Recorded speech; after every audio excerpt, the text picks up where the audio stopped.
добре дошли в зала, йога зала Щечево е Пловдив. Радваме се, че сте тук и искаме да ви благодарим всички, които са намерили в този ден време да дойдат на тази хубава лекция, която ще бъде изнесена от господин Изурски.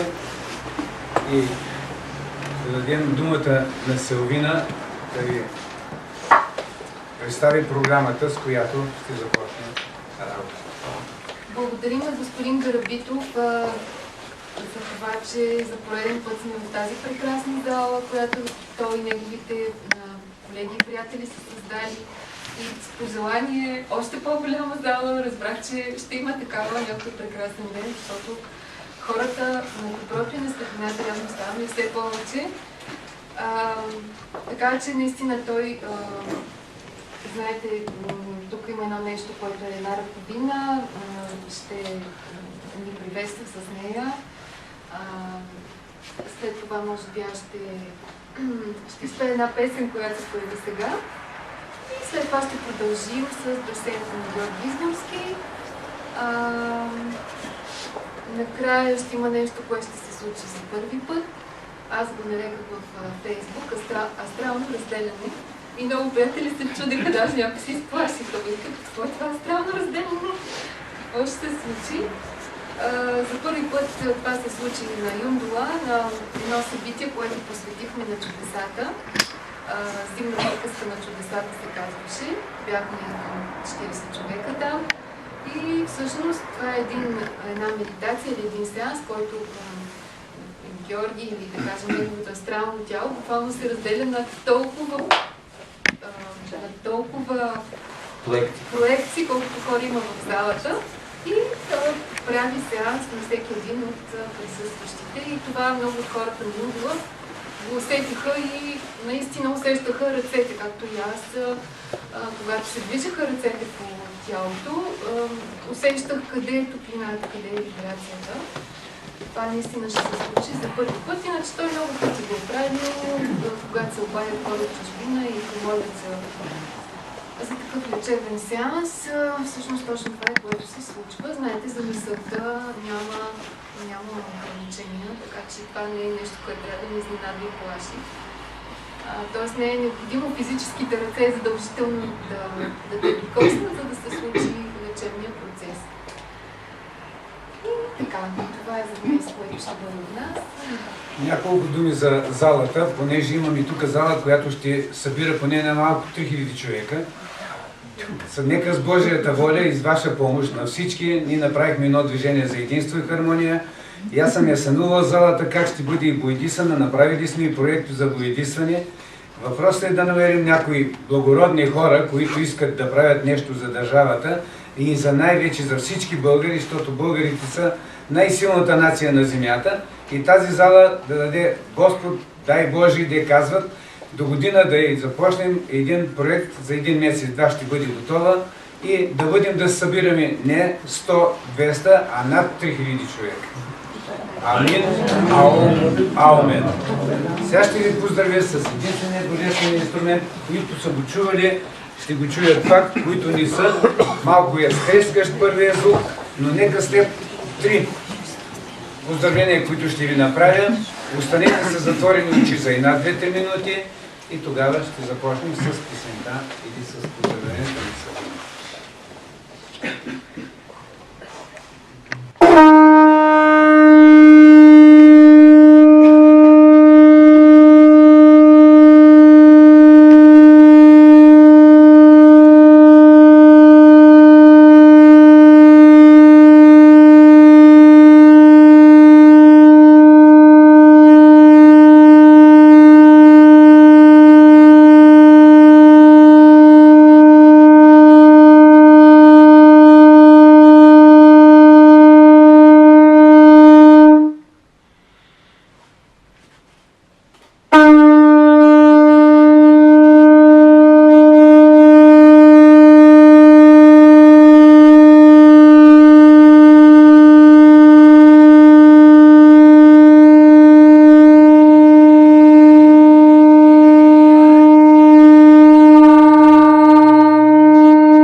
И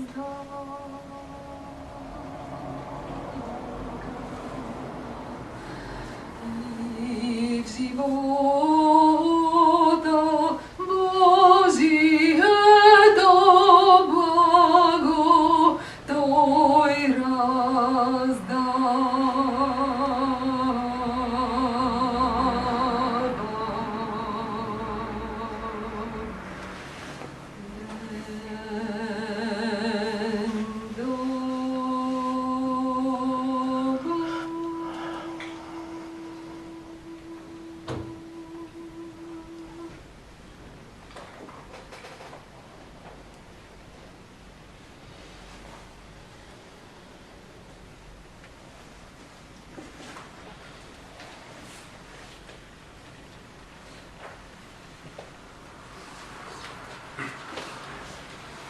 Искам да благодарим и на господина Асен Асенов, че уважи нашата покана и присъства сред нас на това наше голямо мероприятие.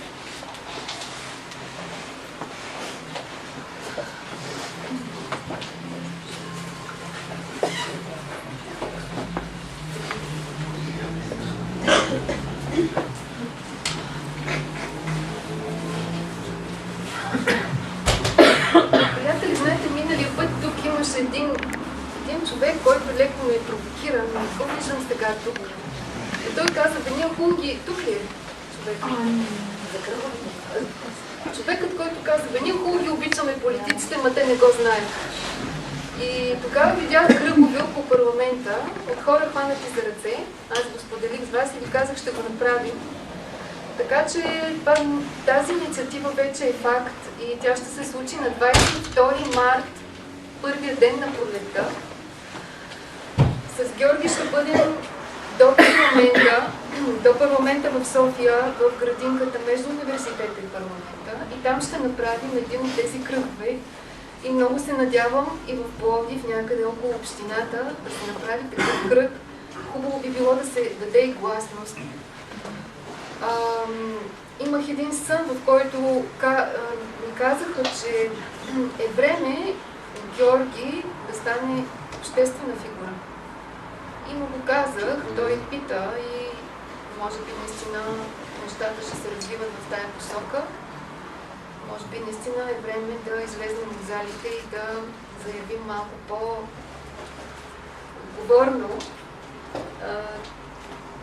как би трябвало да са нещата в нашето общество.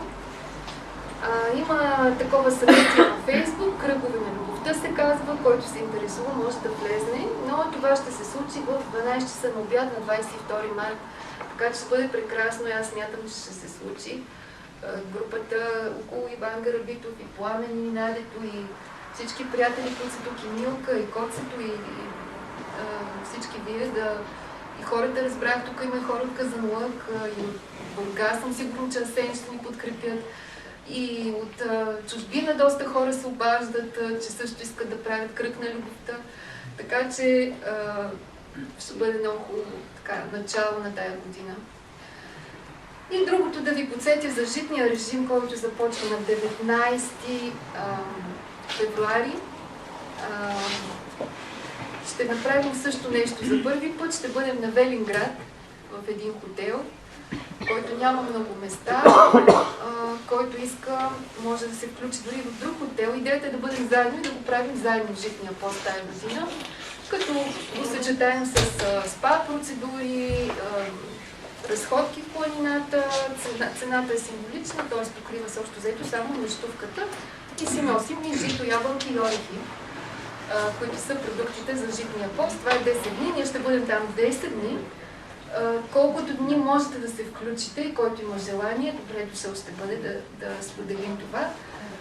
Нашия приятел Бисер ще бъде също с нас и всъщност всяка сутрин ще има, Бисер, който е тук, ще има енергийни упражнения, разходки там за светилищата на бесите, въобще ще бъде много хубаво. Имаме лимец, тук сме донесли от този, който отглеждаме, близо до Пазарджик, така че който иска може да си вземе. И така, това е от мене за сега. Благодаря.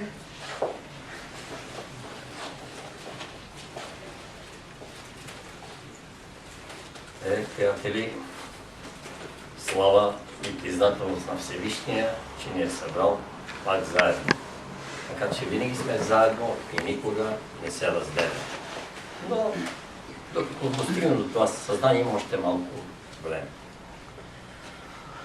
Когато Иван засвири с това, този хубав божествен инструмент, наистина, аз се пренесох. Бях сега в Средиземно море, но иначе съм бил по морските гладини, някога, когато си правя скални пътешествия в Тихия океан на големи дълбочини и там звукът на океана е такъв. Или подобно. И след като чуеш този звук на океана и се помоташ по морското дъно, започваш да чуваш песента на сирени.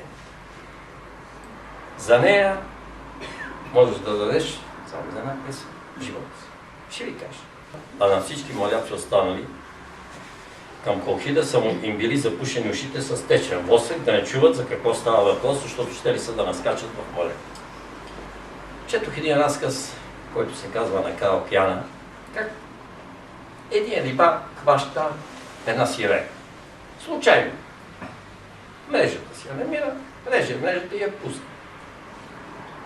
Той не е много млад мъж, около 50 годишен, морски вълк, рибар, вярваш, живее в крайните квартали на градчето край пристанището, всяка вечер отива в пристанището кръчма, по маляшка поратка, скъсани дънки и влиза в морето всеки ден с рибарската си лодка да го види. Обаче като го вижда, морската сирена се влюбва в него. Той пуска вече. Щом влезе в морето и тя мине по край лодката и започва да си говорят. Даже един път двигателя му се разваля и тя вика: подай ми въжето, държи ме тук, това намерата, аз ще ти изтегля до брега. И отегли с лодка. Сплува. Както и да е хубав разказ е. Казва се Майя. И той ми казва, вече той се влюбва в нея, значи тя във водата, той на сушата и той във водата, ама с лодка. И той казва един ден: Майя, аз знам, че морските сирени много хубаво пеят. И тя казва: да. Ами ще ми попееш? И тя казва: може да те попея, но ще платиш с живота. Минава време, той пак вика: Майя, ще ми попееш? И тя казва: не искам да ти пея, ще платиш с живота. И когато третия път я моли: Майя, попей. И тя вика: добре, но аз ти казвам за трети път, ще платиш с живота си. А той казва: аз не плащам за песента. Аз плащам за любовта. И тя, разбира се, запява. Така се чува. Майя запява. Какво е станало? Един Господ. Хубав разказ. И затова съм го запомнил. Да, цялата книга. Искам да кажа, че дойде време, такава ще бъде и днеска беседата, така и последния път беше в идея Вита. Повече ще дам практическо знание за какво става въпрос. И за това все пак трябва да внимавам. Мина времето на теорията или теорията трябва да, онова, което го знаем и колко сме научили, така да караме автомобила. Има долу 3 педала, знаем ги вече за какво са: кормилото, скоростите и ключа за парене. Повече не ни трябва. Ама двигателя, каква марка е? На какъв принцип е? Дали е бензинов, дали е дизелов, дали е газов, какъв ще да е? Това вече почва да не ни интересува, има си майстори. Ние сме длъжни да караме този автомобил и да вършим с него работата за цялото, за нас и за Господ. Значи дойде време на абсолютните практически действия. Какво е теорията и как много хора, които се смятат за духовни, казвам смятат се, истинският духовен човек е малко по-различен от тях и за него ще говоря, И вече преставаме да мислим за количеството. Количеството не ни интересува. Интересува ни качеството. Количеството приключи. Много хора, които наистина се смятат за духовни, аз онзи ден дадох този хубав пример пред една приятелска компания. Поляната е там, едно конче си пасе на нея, то е оседлано, един хубав жребец и духовният човек трябва да отиде да се качи и да отиде в съседното село с коня, да слезе на мегдана и да каже една вест, т.е. да благовести нещо на жителите на село. Това му е работата и трябва веднага да свърши, защото Господ му казва, яхаш кони и заминаваш. Какво прави обаче не уж духовният човек? Духовният отива, качва се и си върши работата. А уж духовният човек, то отива и гледа най-напред коня дали е червен, дали е черен, колко дълги са мушите, вади рулетки и почва да мери от холката. Те, нали, така се мерят жлебците, да видят кой жлебец е по-добър от другия. Почва да гледа дали опашката му е сесана, колко му е дълга гривата. Започва 1 милион подробности и дивотии, които не му трябват. Има кон, има седло, има и мисия. Това правим ние. И аз се смятам да кажа сега, като минавам при менте духовните, това е. Отиваме и се занимаваме с 1 милион несериозности, които не ни трябват и не ни са необходими. Ама термини, ама работи, ама не знам какви. Да, аз нямам нищо против духовните просветители, напротив, обичам ги всичките са си на мястото.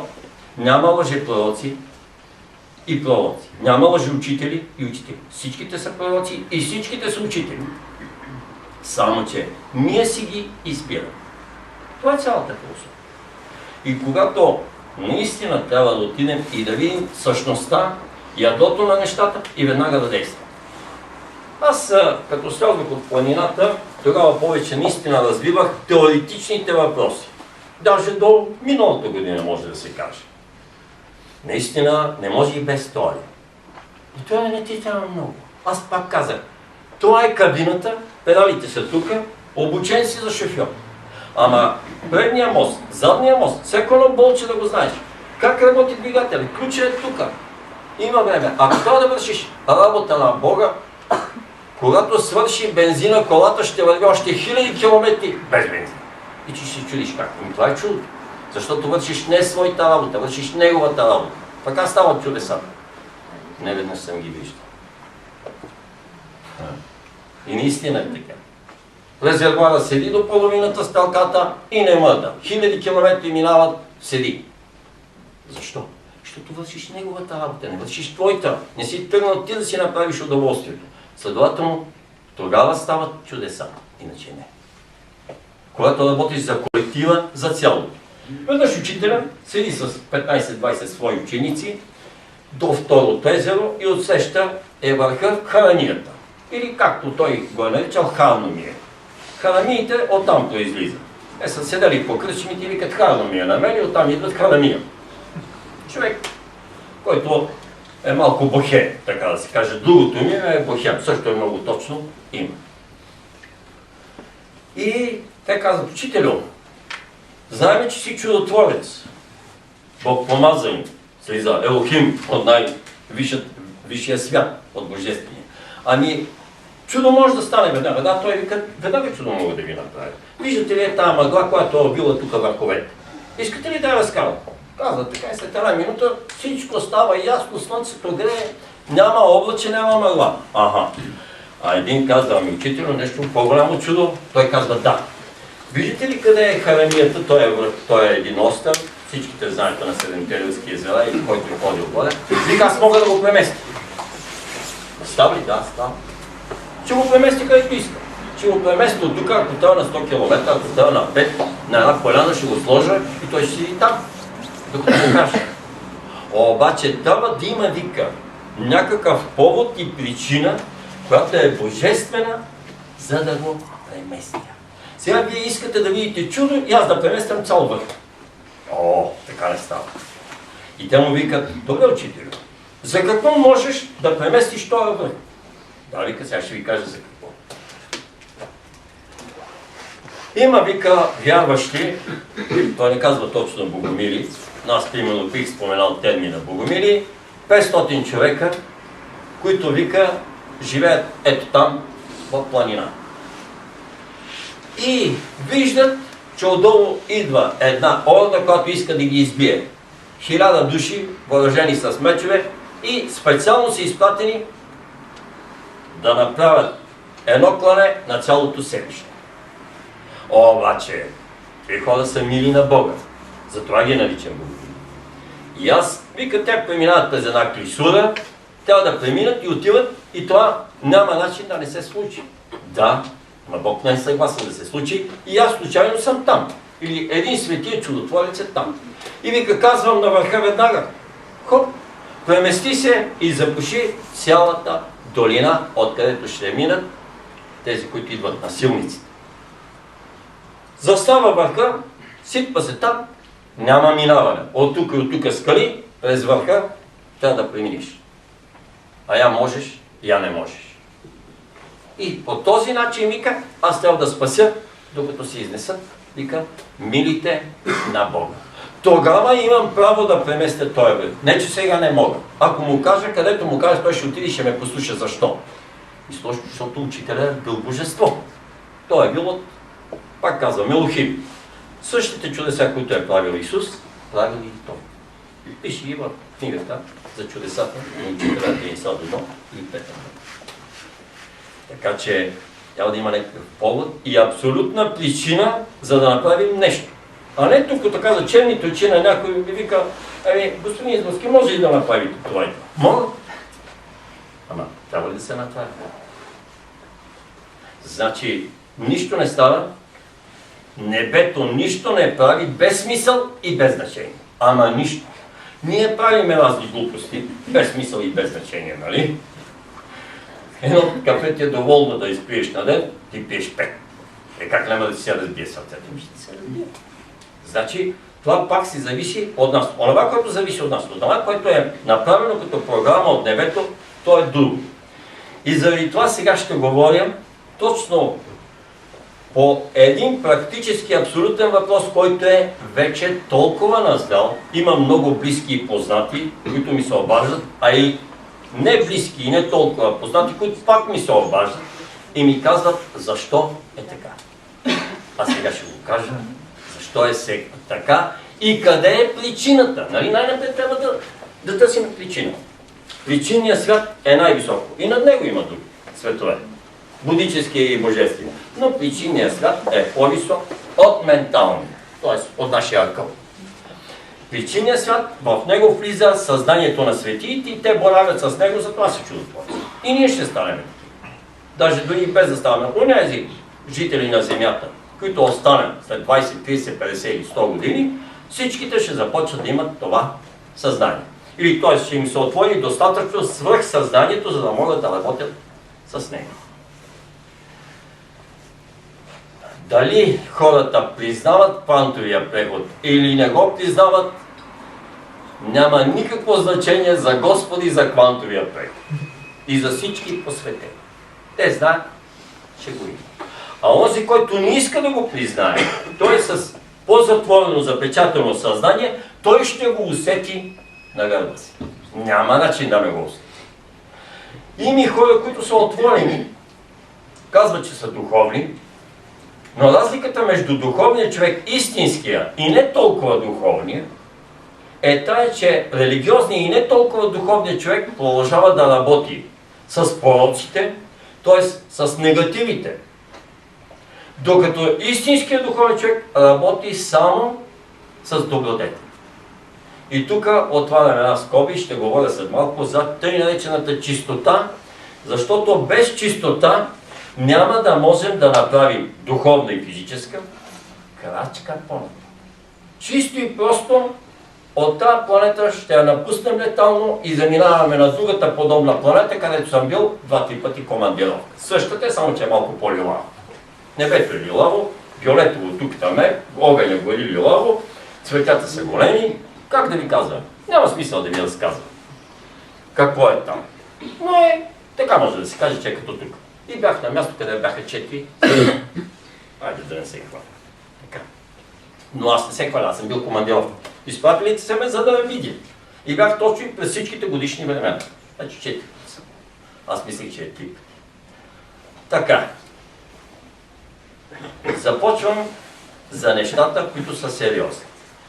И ние нещата трябва да ги приемем, разбира се, това, което да трябва да го приемем и да мине през нас, трябва да го приемем и да се съгласим с него. Аз пак казвам. Светията се съгласява с нещата, които са, защото всичко е Божията воля и секунда. Съвършения за 3 минути, посветения за 3 часа, нали, пробудения за 3 дни, а всички останали с по-нише, малко посетствени и по-елементарничко съзнание, месеци, години ги държи това, че не иска да се съгласят с едно събитие, един факт или един човек.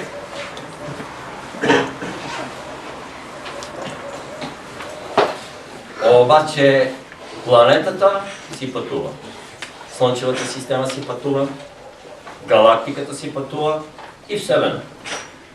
Тая материал. И няма начин да не ни се отразява. С всеки изминат ден нещата се изменят и то изключително. И ние трябва да се приспособяваме, чрез нашето съзнание да се приспособяваме към нещата, защото ако не се приспособяваме, ние леко изоставаме. Какво става? Ето ще ви кажа, всеки един от нас е правил следното нещо. Аз лично съм го правил стотици пъти, защото ми правеше голямо удоволствие. Някога трамваите в София, като бях ученик, бяха без врати. Отварящи си и затварящи се, вратите бяха... Нямаше врата. Имаше отвор и степенка на трамвая. И аз гледах да съм на последната, където е кола от трамвая, тичам или скачам по време на движение на някой завой, като намали, за да си спестя до спирката, или се качвам, като настигам трамвая и се ловя за дъжките. От двете страни се качвам. Сега, защо ви давам този пример? Точно това се случва. Значи, когато или изкачваме, или се качваме, ние трябва да наберем същата скорост, колкото е превозното средство, за да може да го настигнем, да се уловим и да се качим. Не е ли същата скорост? То ни бяга, ние си тичаме след него, спомняме се, падаме, то пак ни бяга и така нататък. Или обратното. Ако скочиш от подвижност превозно средство, а това ми се е случвало не веднъж да си олющи носа, и ако не се засилиш със същата скорост, поне няколко крачки да направиш, да ти изтичаш напред и в неговата посока, падаш и се размазваш. Аз съм гледал как човек не се затичва, а скача така и разбира се, ще се изпремете няколко пъти. Особено само от последната, защото няма колелета да ти направят нещо. Така. Точно това става сега. Много съзнания изостават, а съзнанието на нашата планета, което се казва ноосфера, всичко съзнателно, което е, от всяка една клетка, тя е разумна и съзнателна. Цялата разумност, която е, тя се приспособява. Значи разумността на нашата планета, която е абсолютно разумно същество, наречена наша майка, се приспособява с това, което идва отгоре, с квантовия преход, с ситуацията и върви. И се синхронизира с него. Търчането едно до друго, може да се качи. Значи, нашата планета винаги може да се качи на трамвая или на автобуса на Слънчевата система. Слънчевата система трябва да тича със същата скорост да се качи на автобуса, на влака или на трамвая на галактиката и галактиката на Вселената. Обаче какво става? Всички съзнания, които са изостанали и не са от Бога, започват да изостават и няма да може да се качат на влакчето, на трамвайчето и на автобусчето. Тоест, всичко генно модифицирано фирма. Толкова много животински видове ще изчезнат, толкова много растителни видове ще изчезнат и доста голяма част от човечеството. Аз не искам да съм лош пророк. Обаче какво да се прави? Съзнанията, които не са достатъчно съзнания да тичат със същата скорост, чисто и просто ще изостават. А като изостанат, те няма къде другаде да отидат, тъй като цялата планета си заминава в другото измерение и трябва да бъдат прехвърлени на друг трамвай, който се движи бавно според тяхното съзнание. И той, тук едва движи, тогава бандото се върви до него, върти си синджирчето, може да си качи леко и приятно. Иначе тук сега на нас ни трябва тичане и да полагаме усилия. Какви са усилията? Усилията са най-напред да си променим съзнанието, разумността. Т.е. да го направим в синхрон с онова, което е обстановката. А каква е тя? Отгоре слизат с нощ или она вечера не можа да спи. Не, с нощ изпа. Тая нощ спа. Милата не спа. Слизат такива огнени вълни, каквато е бедна е човешката фантазия. Слава на Бога, че той ми каза, вика синко, до всяка една човешка душа аз съм сложил по един ангел-трансформатор. Защото викам, Господи, щом на мене ти ме запали за 3 минути. Мене, който аз се смятам, че мога да издържа. Минал съм през всичките пещи. Викам аз, той не е един обикновен човек. Ако му се пусне тази топлина, който се пуска през мен, той ще изгори като бенгалски огън, като факел. Така смятам. Не ще се смятам нещо, кой знае какво, обаче въпреки всичко съм минал нещо. И викам, що на мене ми стана така, той вика, на тебе ти давам най-много, защото можеш да носиш. Обаче на другите, на всеки един съм го дозирал. Докато аз изгарях за 3 минути, Силвина си спеше и тази нощ спа 12. Добре, как ти? Не тая, тогава. Това беше преди 2 месеца, когато мина най-силната огнена вълна, сега вече посвикнах и не с нощи, миналата вечер, като мина пак след полунощ, понеже всичко се успокоява. Значи се успокоява ноосферата, поне на тая половина от Земята, която е в сянка, на тъмно.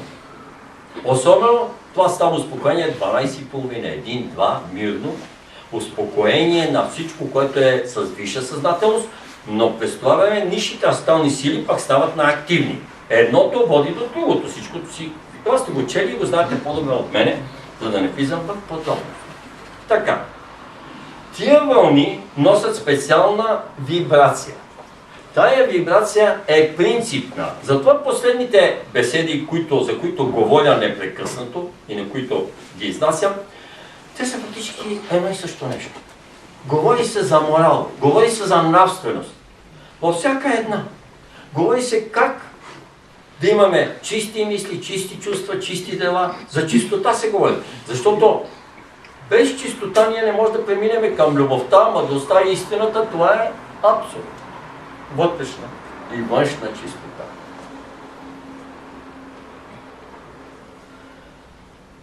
Сега, когато е най-разпространеното, когато си в явен дисбаланс, дисхармония и не си синхронизиран с нещата, които стават, започват, но си духовен човек. Забележете, имаш вече извисено съзнание на определена степен. Ти си стигнал и само ти трябва още едно стъпало, за да преминеш към пълната добродетелност. Но още не си добродетел. Още от тебе има остатъци от старото съзнание. Още от тебе има остатъци от негативите или от пороците. Още си завистлив, още си алчен, още си гневлив, още си похотлив, още си шлемоугодник, да кажа. Лакомия, още си мързелив. Ама може да не са 100% от всеки един от пороците, това са 7-те смъртни греха, които ви изборих, нали? Плюс първи и основния е горделивостта и егоизма. Тоя е най-лош. Да ви кажа в това. Там те бият моментално в 10. Айде от другите, горе-долу, може да ти стане малко некомфортно на физическото тяло или на физическо ниво. Трябва абсолютно да си изчистен и тогава вече ще ти е добре. Значи и аз съм имал леки негативи, може да са 5%, може да са 15%, но не интереся, разбира се, за да ми бъде некомфортно. Сега като колко повече се чистиш, толкова повече ти е добре и леко минаваш нагоре. Ти си весел, доволен, светиш и ти е приятно. Така. И за това говоря. Но това вече зависи от нас. И затова го казвам как практически ще стане. Значи, когато ние имаме още остатъци от нашето старо съзнание, няма начин да не ни се случват неблагоприятни неща. А кои са те? Ще изброя само някои симптоми, макар че Силвина скоро извади от интернет. Какви бяха тия и прехода?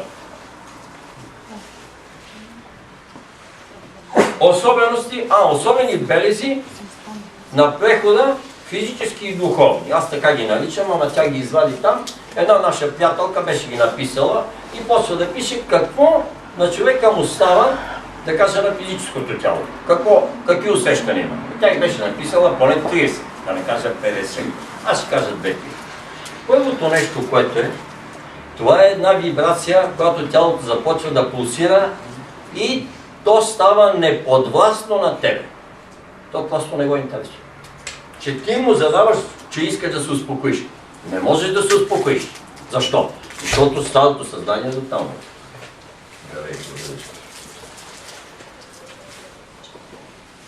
Тогава, това е първата пулсация и вибрация, която започва обикновено от слънчевия спит или от главата, от тук, и се разпространява по цялото тяло. И можеш отначало леко да я озаптиш с усилие на волята, с нещо, обаче, или с транквиланти, или трера, или удариш 3-4 големи гроздови. Това става? Да. Обаче това е абсолютно време. След това започва едно изгаряне. Защо? Защото отгоре, понеже ти сам не искаш да си изхвърлиш цялото съзнание, примерно аз съм егоист, голям егоист. Аз си гледам в живота, другите не ме интересуват. И отгоре като слиза принципа на справедливостта, той ме уде и иска да изгори точно моя егоизъм. И за да го изгори моя егоизъм, аз го усещам на физическото тяло като много некомфортност. Ама голяма некомфортност. И викам, аз съм болен от Бог, демони, аз не мога да пиша. Като риба на сух.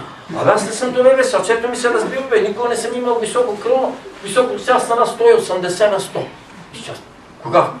Кръвното ми е 70 на 110. Как ме? Сърцето ще ми свърка, не мога да дишам. Нещо ме стяга тук, отвънка. Ма почва да ми се сващат краката, отдолу почвам да не ги усещам. Я гледай ти. Това казвам само един от симптомите, не дейте да се очудвате. Нито от бронхопневмония, нито от чума, нито от спин, никой нищо не е болен, нито от рак. Абсолютно здрав си. Ако отиде на доктор и ще направи едно пълно изследване и цяла картина, докторите ще кажат, що идваш, бе, момче? И аз стане заминавай, че е тук здрав, прав, какъв. Ма доктор, аз изгарям, ама това ми е.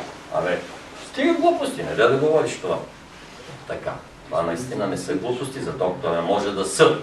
Но ако аз чух онен ден с ушите си и благодаря на Бога, че има такива лекари, млад по гласа, мислих, че е млад, онколог, такъв се беше, казва се докторите ни, които лекуват рак. Един онколог, който по радиото каза, случайно си пуснах новините и каза така. Разберете, първото нещо на онкоболни е да има голяма вяра в Бога, за да си излекува. Това доктор. Доктор ви казах. Доктор казах. Еди кой си лекар от еди коя си онкологична поликлиника. Така ми стана приятно. Моментално му изпратих един облак такава любов, че сигурно се е замаяла главата. Кой бил на интервюто вътре в... Той е спрял да... Той няма да може да продължи, тя се сигурно водещите се е чудил, защото той е запецнал. Те ме е време. Защото мъкваш и до там. Не можеш да кажеш нищо. Само да го залез с любов. Това като на кръга на Дурант, коментирахме. Да, вчера Пламен коментираше, знаете, миналата година правихме такива, как ги бяхме нарекли? Носовете, черноморските носове. Това беше, за... Молитви, да. Молитви за България, за да спреме инвазията на морето, така да се каже. И така се случи, че тъкмо свършихме на Дурант, когато беше първия нос. И свършихме молитвата и той Пламен това каза с нощи. И се вижда и на видеото, дето Асен го засне, нали, и го пусна. Идва един човек с един голям джип. Се засилил... С военни дрехи. С военни дрехи беше. И се засилил явно има нещо против нас, защото ние сме на неговата земя, както се оказа в последствие. И такъв нахъсан, обаче се насочва право към Георги. И той това, което се каза за този облак, който му излъчва, точно това се вижда как във видеото, как този човек изведнъж се преобразява, снижава се и подвива опашка и той му каза две думи и човека се... 10 секунди. А Георги му каза, ну виж сега, да, прав си, ела, и той, оп, така с него, оп, извън кръга, оп, така нататък. Аз като видях само как слезна от джипа, накъскам, нали, идва, защото той е там, е взел под арендател на тия земи. И ние, фактически, той имаше някакъв черен път, ама ние минаваме 10 коли, нали, имаше бусли там, не знам какво. Микробус. И той вика, да, микробус. Изтъпкахте ли, нали, нивите, така си мисли човек. То не, че съм изтъпкани толкова много, викам, да, добре, макро, попино. Но през това време, още като слезна от джипа, само се обърнах към него и от сърцето му направих един енергиен, любовен удар. Край. Смени му се цвета на очите, а пък в кръга е негова първа братовчет. Не, сестра му. Сестра му. Собствената му сестра. И тя ми каза, нали, той значи какъв е? Тя самата беше очудена, че той нищо не направи. Обърна се само качи се вика, да, добре. Така, всичко си е точно, разбира се, но това всеки един от вас... И това искам да го кажа. Аз ще го кажа сега. Разберете, че когато имаме, аз съм минал по целият път съм минал, за да мога да ви говоря. Разберете ме. Значи, когато един много голям собственик на параходна компания, корабна, който има 300 кораба с по 300 000 тона водоизместимост, и сина трябва да го замества. И той най-напред какво го праща? Праща го долу куриер. Значи в куриерската служба носи писма. След това почва да го качва постепенно на всеки един от етажите, да ръководи фирмата, докато накрая му направи бюро до него. Значи той минава през всички перипети, цялата кариера и знае от работата на чистача във фирмата, а го праща и на корабите. Праща го с кораб от юнга до капитан. Минава за години, за да го направи ръководител. Он трябва да знае всичко. Как се държи метла, как се мие палубата с стирката, а и как се води кораб. Навигацията, всичко. Ето това е един умен ръководител. Значи баща му е милиардер, ама не напразно е милиардер. Господ му е дал пари и знае за какво. Така, значи, за да може някой да ви дава акъл, той трябва да е майстор. И този майстор трябва да е направил 1000 неща преди вас, дали предмети, дали къщи е направил. И 1001-та, като казва, аз ще стигна тук един замък, ама той е нов кръгъл. Куполен, вика, космически ще го направя. Аз му вярвам. Но аз пак съм го писал в една книжка. Той не е сковал един кокошарник за 10 кокошки и един петел. Нищо не е направил, не е заковал 20 дъски. Идва на поляната и вика, аз тук ще направя замък. Вие си нямате представа. Ето той е говорил. На мен този човек ми е абсолютно ясен. Той идва, говори, той може да те омайва. И най-интересното, че такъв дар слово има тия омайници, самите. Аз съм се очудил и съм си изумил на тях. И каква памет. И точно подобности. Но той всичко това го взима и го препредава. Това не са негови неща. Така. Първото нещо, заповядайте сега, е да се обърнем към себе си и аджеба да си видим тъмните страни. Поне това за първите 5 години ме учиха в планината, само това, нищо друго. Как да гледам отгоре додолу и да видиш тъмните страни на нещата. Но най-напред трябва да си издигнеш. 5 години си играха да ми променят съзнанието от земно на космическо. 5 години. И още 5, разбира се, даже още 6. Няма начин, един бързо става. Става, не че не става. Ама, друго е, когато ти се каже в прав текст и ти казваш, я гледай, чух го от еди кой си духовен просветител и аз да взема да го приложа.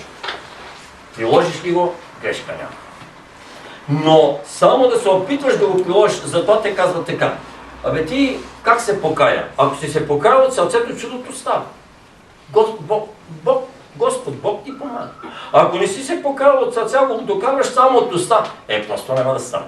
Уроците ще ти положат до тогава, докато се те тъчнеш на земята и викаш, да Господи, ти си прави и почваш да плачеш искрено. А не да ти се пълнат със сълзи очите. Ще ви кажа един интересен случай. Преди много и много години съм учител в едно селско училище. И на една от жените, дето са обслужващия персонал, палят печките, чистят коридорите и така нататък, от прислужничките, умира мъжи. Той беше тракторист и ми беше душка, защото си пиехме кафето в селската кръчма. Свесен мъж. И тя идва при мене и ми вика: бе, Георги, ще дойдеш да помогнеш, ще имаш кола. Аз вика: нямам, тук влизах познат, така и така, да изпратиме мъже Киро. Викам: добре, аз практически там е колежка, тя работи в училище. Аз по училище съм преподавател. То не беше голямо. Вижте, до 8 клас, ние 10-15 души учим. И сега отиваме, оправяме, качваме го човека, караме го и тя с калуца го карат към гробищата. Това село, в крайна сметка, недалече от София, разбира се, на село. И отиваме, пускат го неговите приятели, затрупваме всичко и се връщаме. И вкъщи, нали, знаете, че български обичай по принцип да има, след като се върнат и изпратят, значи, много представлената душа, те правят си трапеза и си капат си пиво. Даже аз съм видял на такива работи, те забравиха, вика. Момчетата, че са на погребение, ни го далиха на пиени на песни. Така. Обаче, ние се тидираме. И какво ми направи впечатление тогава? Аз тогава разбрах за двойствената същност на човека и една много висша степен, така може да се каже, на лицемерие, трудно да се каже за това, а и не бива да се казва тая дума, но на двойственост, значи между нищо и висше. И накрая мина трапезата всичко и аз останах, две от учителките останаха да помогнат на тая. Тя вече остава вдовица, няма деца, няма нищо. Млада жена беше, разликата им беше доста голяма така. И остава да изчиста, да подъртят и аз ги чакам, за да ги закарам до нашия град, където пътуваме. Той беше на 18 км. И сега по едно време тя седна така, вече накрая само сме си ние, трима души, и тя вика на колежките си, там на учителките и на прислужичките: вика, как беше отстрани, бе? Добре ли оплаках Кил? Вика, как беше? А това така не ма, ама точно като иска, Киле, на кого му става? Вика, да ли с усмивка? О, сега се освободила. Бичи. Значи на мене дъха ми сега, защото аз съм така чиста душица и невинна. И клям като видях как не бе, даже ми стана тъжно, викаме и верно бърки. Сега сама, къща голяма и остави тук, а той било лайф. Боже, колко съм бил наивен. Нали? Сега вече не мога да ме преме. Сега вече аз съм, може да ми излъжи човек, ако аз искам да бъда излъжен. Значи аз го гледам и го чета като отворена книга. И той каквото почне да ми говори, вика: да, така. Прав си, абсолютно. Как? И не му противореча. Аз му знам същинката. Така. Значи, първият смъртен грях, според църквата, е егото, егоизмът, казано в това текст. Егоцентризм, или както и ще да го наречем. Изгодата и онова, което го правиш за себе. Това е номер едно. Това е най-опасното и духовните личности страдат от това. Сега, останалото, човек може да бъде алчен, може да бъде завистлив. Може да разбере се, може да ти харесва другия пол, сега какво да се прави. Нали? Няма да е нормално. Това си е нормално на земята. Може да ти харесват и хубавите трапези. Още. Абе ще си хапваме. Докато може, това е положение. И никой не може да те укори. А може и да не ти ще работи. Обаче тук да ти штака пипето и си седиш цял ден. Късвата, ама може да мислиш нова космическа машина. Къде да знаеш. Така. Но егоцентризма, който въртиш егото и всичко искаш да ти караш при себе си. Затова е ти си център. Така. Това е най-опасното нещо и ако има остатъци от тебе от него, те бият най-много. Значи той от небето, когато се спуска, това фазово преобразуване на организма, което ни прави, душата ни преобразува и тялото, най-много се отразява на тези и най-силно го усещат, които имат его. Грешка няма там. Казвам ви го в прав текст. Или остатъци от егото, които са мислят, че са го изчистили. И много добре, на мене ми харесва оня термин или вчера, който го каза. Смъртта на егото. Трябва да празнуваме смъртта на егото. О, сега ще ви кажа как се чисти его и как са ми го изчистили. Човек трябва да има его, сега ще ви кажа колко и как. Първото нещо, което е, трябва да ти изчистят егото като една чаша до дъно. Забравяш ти кой си, какъв си, откъде си, че си някой и че си даже човешка личност. Приравняваш се с най-кроткото и най-нише животинче, с мухата, с какалеца и комара. И на мене, когато ми казаха в прав текст, как трябва да бъда толкова ниско и да служа, поначало леко ми щракна, ама вече ме бях обучавали много години за егото и спрях. Защото нормално е да бъдеш мост, аз съм го казал. Но когато от небето ми каза, не мост. О, мост е прекрасно нещо. Мост е съоръжение, което свързва. Той има чест, достоинство, интелигентност, два бряга. Минава. Верно, всичко минават по него. Може да мине човек, може да мине и магаре. И магарешка кълюца. Обаче, да си изтривалка, ще бъдеш, синко, изтривалка. Всеки си изтрива, ама праведни, грешни, нали, кълни, един много кален, един прашен, един по-чист.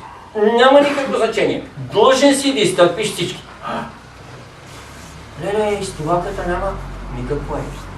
Както и футболната топка. Всеки е рити и тя си мълчи. Обаче тя е най-важна. Няма ли топка, няма отбор. Няма стадион. Няма нищичко. Ето, топка. Аз искам да бъда футболна топка. Всеки да ме рити. Обаче накрая златната топка. И най-големото достоинство. Ето това е. Истина. Рей, дъха ми спря. Обаче бяха ме научили вече. Значи, абсолютно смирение изчиства чашата. Оплакват актива ти и след това я почва да пълнат нагоре. Наново. Но тя се пълни втория път на 1/3. 33%, както съм му казал. Оставиш ли по-нагоре, край. Продължаваш да имаш его и Вселената започва пак да те рита. Тя не те рита, ако ти сам си държиш егото на 1/3. И да не се смяташ, че от всеки един не си по-висок, по-нисък. Затова на Исус беше казано. Вие кой мислите, че му казвам? Ми отесни. Синко, изми краката на апостола. Чигния. И става и ми измива краката. Кой? Господа. Господа им е краката. Това е най-големото уважение, когато дойде, вече по тия страни, където има пясък, да измиеш краката на госта. Госта, все едно, че е Бог. Това е за теб. Светия апостол Павел казва: и не забравяйте, братя, гостоприемството, защото някои без да знаят са приели на гости ангели. Ти седиш на една, но не знаеш, че седиш на една маса с архангела и той пие кафе и ти пиеш кафе. Но той е син Божий, той свети. Не всеки може да го види, не всеки може да го разбере. Той е чудотворец, но има същото тяло. Гледаш го, една брадичка такава досолява, мало или по-възрастно момче, седи там, но не пуши, не консумира алкохол и не яде месо. Това е. По това са аватарите, които може да си личат. Кафе може да ти пие, чай може да ти пие и изводна вода може да ти пие. И говори по-различно от другите. Ако го слушаш 30 минути, той няма да каже нито една силна дума. Няма да употреби думата, каквото, независимо кой и как минава. Ако сме 5 човека на вас, то простак какво прави? Той не му да употреби. Простак. Човек, той внимава за всяко едно слово. Той внимава за всяка една мисъл. За всяко едно чувство, което излъчва. Когато седнеш, той свети и като седнеш до него, ти приятел. От него лъха топлина и един приятен аромат. Обикновено миро. По това, ако от подземния свят, знаете какво мирише. Най-малко насява. Най-малко. Има и ред други не много приятни миризми, които лъкат, да не говоря там, като ние, разбира се, ги използваме, да наторяваме градините, но същото миризма е. То се казва миаз. Така, няма. Това е негативната страна. Значи, първото нещо, което трябва да изчистим от остаралото съзнание е. Иначе тя топли вълни, студени вълни, високо кръвно, всички симптоми на всички болести ще ни бият по главата. Разбира се, няма нищо неестествено и не е лошо човек, когато усети нещо, да отиде надолу. И казва така. Както аз съм го казал, един приятел вика, аз съм болен, до пневмония двойна, това, онова. Отива сутринта си прави снимка, след обед му казвам, пак да си отиде. Рентген ще му облача, да то доход, след обед няма нищо. 4-5 часа мина. Ма как стана така? На другия ден кукуря. А предишния ден не може да ходи, не може да диша. Вика, нещо ме притиска тук. Ме притискат, защото ти чисто и просто си забравил принципа на справедливостта.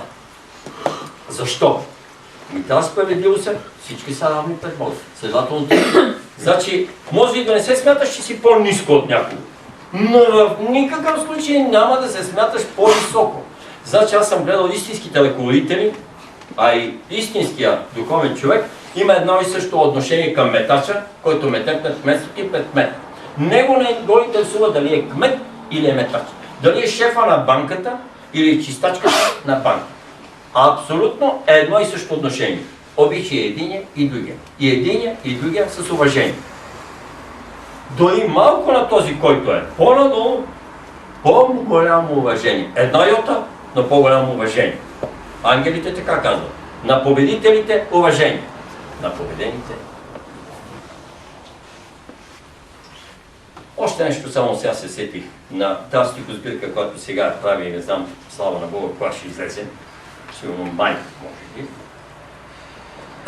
На предпоследния раздел, или не, на последния раздел, който се казва Пъп на връх, съм написал, защото той е с патриотични стихотворения, малко така стихотворения социални, да се каже, някои с военна тематика, защото аз така съм изясал и военно възпитание, образование. Така е. Слушайте какво трябва да бъде създание. Казвам го за този път на вас. Там съм го казал в 3 елева. Това, което след това е патриотичната карта вече, вари се, вика се за България, това на България е прекрасно. Знаем, не на празно сме тук. Но това е факт. За какво повече има да крещим и да викаме, ние сме най-добри, ние сме най-свестни. Няма такива работи. Ето какво съм написал. Вселената е нашето отечество. Планетата е нашият квартал. Родината – наш дом.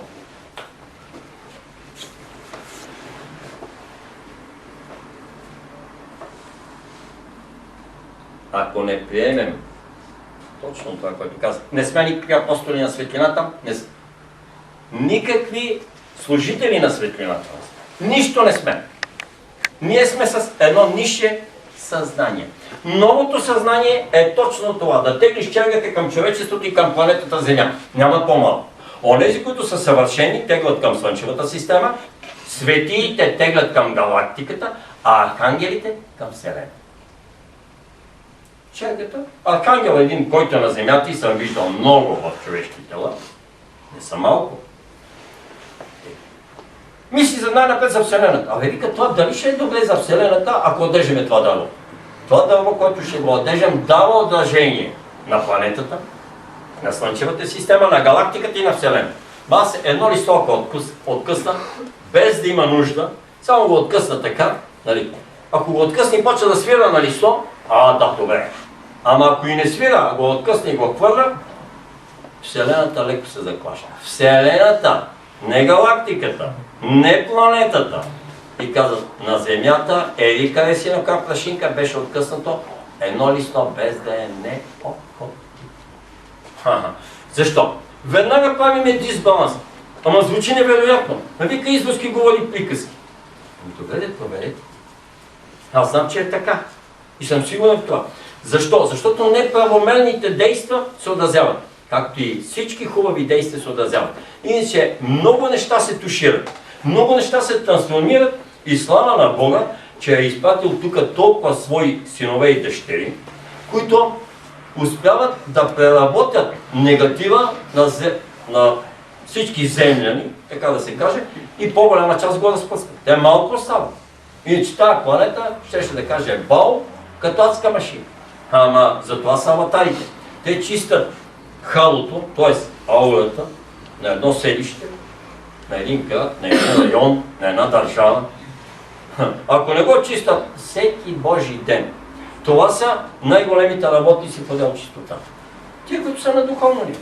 Няма ние, които виждаме. Верно, метат един по-добре, един по-зле. Но дори да се метач, трябва да се стремиш да изметеш съвършено. Практически, какво искам сега да кажа, продължава беседа. Тоест лекцията, по-после ще минем на беседа. Ето как ставаме недосегаеми и неуязвими от това, което идва. А то няма начин да дойде.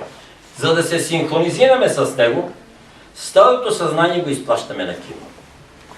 До дъно, чисто аз казвам, пълно смирение и новото човек не трябва да няма по-спех. Трябва да има самочувствие. Значи и трябва да има его, но то трябва да е 1/3. Чашата ще я държи, нагоре ще е празна. Там ще я пълни Господ. Значи 1/3. Тогава може да съществува на земята, може и да се пази, наистина, и всичко си е наред. Защото ако изобщо нямаш его, ти не можеш да съществуваш. Ти си както, да кажа, един охлюв без черупка. Па ти охлювите без черупка, знаете ли, че колко охлюви от голито измерят само от киселинния дъжд, който вали? Вие знаете ли как? Може би аз съм го правил, но гледах един приятел как убиваше охлювите голи. Посипва ги отгоре със сол. И ще правят една шепа соли в галината почва и те пускат една пяна, почва да се гърчат и заминат. Да, ама друг охлюв, ако го насипеш, който има черупка, ще му стане ли това? Нещо. Няма да му стане.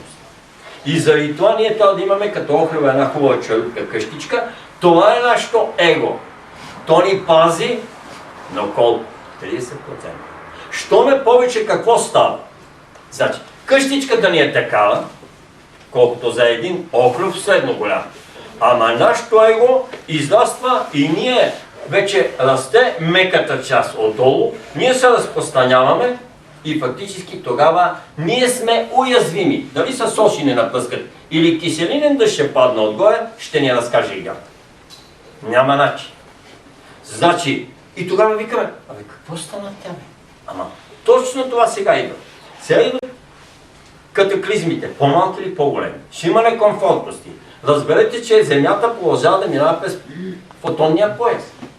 Чука фотони. По най-различни начини. Значи, дали ще минат огнени вълни. Това е първото нещо. И тази огнена вълна, тая пулсация, която минава, се отразява на нас. Ако сме си чисти, ще си свирукаме. Значи, ако чашата не е пълна долу, ако е пълна, разказане ни играта. Ще ни разплиски, ще се разлива. Ама ако си само една тета, както и да люшкаш чашата, тя трудно ще излезе течността, нали? Значи ти си оставаш пълен. Толкова една тета, ма ти е добре. Ако напълниш долу, почва да се лиска, ти си свикнал с това количество, ти става зле. Така. И сега говорим за това. Като си изчистим егото напълно и като налеем тая една тета, как трябва да го поддържаме? Поддържаме го с чисти мисли, чисти чувства, чисти слова, чисти дела. Ако може, разбира се, чист въздух, чиста вода, чиста храна, но това са неща, които са по-достъпни, по-достижими. Ще ви кажа следния простичък пример за чистота.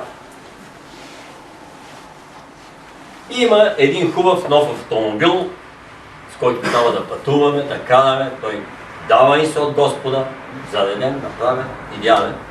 И шофьора е нашето съзнание, на който се качва в автомобила. Това, което ни мести автомобила, да кажа, е нашето тяло.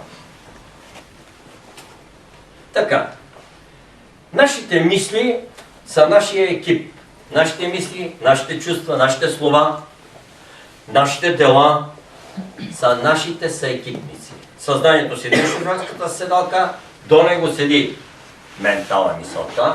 На задната седалка са се разположили вече на широко. Това са волята, нали? Ум, сърце и воля. На задната седалка е астала, или нашите чувства, нашите думи и нашите дела.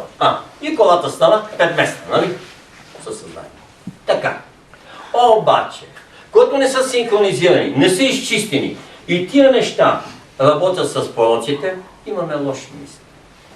Лоши думи използваме, замърсяваме пространството, смъкваме си вибрацията, имаме лоши чувства и правиме и недобри неща. Дали искаме или не искаме, съзнателно или несъзнателно, всички тези работи са нечисти. И какво става? Тия работи, които идват си екипниците, съзнанието седи сега и ги чака, ще ходят да съдят, примерно, правят млада нова глава и те трябва да отидат да седат брончета или дърчета. И идват са екипниците, пиянат вечерта, размотават, мръсни, кални, сядат вътре, почват да се лъгат, да се бутат, колата я правят на нищо, тя е изчистена, нова, нагласена, съзнанието ги гледа и викат, тия нормални ли си? Обаче те влизат и започват мислите. После да се казват мислите с чувствата. Чувствата и как, ти ли ще ми кажеш на мене? Аз къде съм по-голям от тебе? Они викат, как ти на мене? Дъж! И забиват се, пукат стъглата. От шофьора тръгва, той не вижда отпред нищо. От такава прахоляк става и мърсотия. Вътре, че става ад. Да, това е. Това е нашия екип. И ги вози. Това отиваме там, те слизат, те половината махмали, те не могат да заседат две дъвчета. И дъвчета те отиват там да си излегнат. Отиват на обяд, а половината бригада е минала. А какво трябва да стане съзнанието и да каже, момчета, са светници. Първо, в моите кола не се пуши. Влиза се абсолютно чистичък и се пази тишина. Имам право да говоря само аз и да ви давам акъл, защото аз съм съзнание. Вие какво? Вие сте подсъзнание. Подсъзнание и съзнание, но не сте свръхсъзнание. Значи, вие искам да сте, мислите, абсолютно чистичък. Чисто ново костюмче, тук, работно, сядаш до мен. Ония назад, костюмчета, нагласени. Както се пише фирмата, Електро, Вик и така нататък, какво е? Значи съзнанието не ги пуска у себе си, или не ги пуска в колата, докато те, изкъпани, трезви, с хубави сребристи такива костюми работни, където е, и на тях пише с златни букви Син Божи. Тогава имаш право. Пуска така мислите, пуска така чувствата, те щом са с един екип, сребристи с златни букви, никой с никого няма да се скара. Чисти, спретнати, вътре идеално е, влизат, синхронизирано е всичко, думите и делата. Всичко е не. Първи отиват на обекта и вместо да засадат две дърчета, саждат 200 или 20. Това е положение. Защо? Защото са екип вече и отиват и всичко знаят. Това иска Бог. Това иска нашето съзнание. Ония са пророците, дето са напълнили първия път колата. Нали? Съзнанието ги търпи, защото тия са негови. Ама от него зависи да ги преобразува, да им смени. Иначе няма ги качва в колата. Значи не трябва да ги допускаш у себе си. Никакви лоши мисли. Никакви лоши чувства. Той тук те бие в астрала. Затова ще ти тежат, ще те притиски, затова ще имаш признаци на блокно премони. Значи, никакви лоши слова. Това тук не ми говори какво ще стане за гърлото и ще кашляш не 3 месеца, 3 години. И ще се чистиш. Само поради тази причина. То те чука тук. Значи, това са думите, които излетят от нас. Само чисти думи. И накрая само добри тела. Или доброжелателни, добронамерни и добри. Говоря ви практически как ще стане. Говорих оня ден в идея бити, им казвам така. За 45 дена може да стане свит. Обаче, поне се опитайте за една седмица. Искам само да ви го казвам и ако го проверите, ще ме разберете, че аз съм прав. Една седмица. Ако не можеш да допускаш нито една лоша мисъл през главата ти да мине за никого, нито едно лошо чувство, нито една лоша дума да кажеш с ниска вибрация, няма да кажеш да направиш и нищо лошо на една мравка на това цвете. Ще го погаля, но в никакъв случай няма да го дъпна или да го пренеса темерутски от тук. Като го ударя от една педа, то ясно, че ще получи стрес. Това е жива същност, разберете ме. Аз ако го, сега го кажа лошо, викам, ругая го, и го напляскам. Знаете ли, ако му измерите аурата, ако имате специален апарат, той мери вибрацията. каква ниска вибрация ще падне. И когато аз му казвам, миличко, ти си прекрасно, ти си слънчице тука. Слагаш апарата и виждаш тълката ще удари накрая. Хубаво, иначе се слезе додолу. Има такива апарати и те се продават в целия свят. Да, точно за това, за измерване. На всяка една жизнена същност. Не аурокамен. Това е нещо подобно на апарат. Така. Пак ви казвам, ако успеете само една седмица да пазите това, чудесата започват да стават. 2 седмици още по-добре, 3 седмици още по-добре. Но внимавайте, защото онова, който по-не ден пак го казах, за цяла седмица, не, беше един ден, един приятел, му казвам това, което го казвам на вас. Той има козички, изкарваме ги и пасем това, онова. Не знам, целият ден вика, само мили, нежни били, как хубаво пее това птиченце си нигърче, това и си говорим така финно. И аз викам, добре, до сега издържа, прибираме се и аз го изпускам в двора, той там кучетата не знам какво направили, козите там не знам къде пак прескочили нещо да обелят едно дърчо. И той като ги запсува. И аз викам, айда, целият ден отида на кино. За една прогътни. Сега, искам и още нещо да ви кажа, макар че още съзнанието, не знам тук там на някой може би е дорасло до това, но искам нещо друго да ви кажа. Защо може да си позволи един син Божий, който вече е съвършен или светия, да бъде малко по-груб? Той в никакъв случай не е такъв, но може да си го позволи. Ще ви кажа кога ще си позволите и вие. Светията също може да ядеме, той да го разкажи. Независимо, той е една чаша от това да изпие, той пак ще разгневи. Но кога може наистина да се разгневи, кога може някакъв негатив да мине през нас, или да харесаме някаква булка. Исус казва, нали, щом една жена сте видели, сте я пожелали, вие вече сте били с нея. Къде? Аз ви пиша, или Господ ви пише, за това минус, да. Пише ви един град. Ама как бе, аз само я погледнах на лист. Не ме интересува. Погледнал си, ама си я пожелал. Къде? Вече е писан. Това е. Такава е силна мисълта. Значи, може да си позволи човек, доколкото знае, всеки един светия и съвършен и посветен, високо посветен, знае колко може да се разреши да се разгневи или да се скара на някого. Може да му се скара. Макар че, нали, казано е, не критикувайте, не повисявайте, не гълчете и не съдете. Това е на Господа. Но може да си го позволиш. Кога може да си го позволиш? Ще ви кажа. Да, това останете светия, разбира се, ще можете, но ще ви кажа какво е основното на светията. Това е, че светията излъчва непрекъснато любов. Ама то е автоматично им останало навик. И каквото и да направи, каквото и да кажа, защото някой път и на мене ми правят забележка, че не съм бил така достатъчно добър, или този човек съм се отнесъл малко по-строго и по-грубо.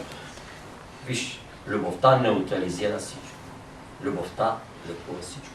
И когато се научиш да излъчваш не всяка секунда, всеки миг любов, чисто и просто ти си един пулсатор на любов.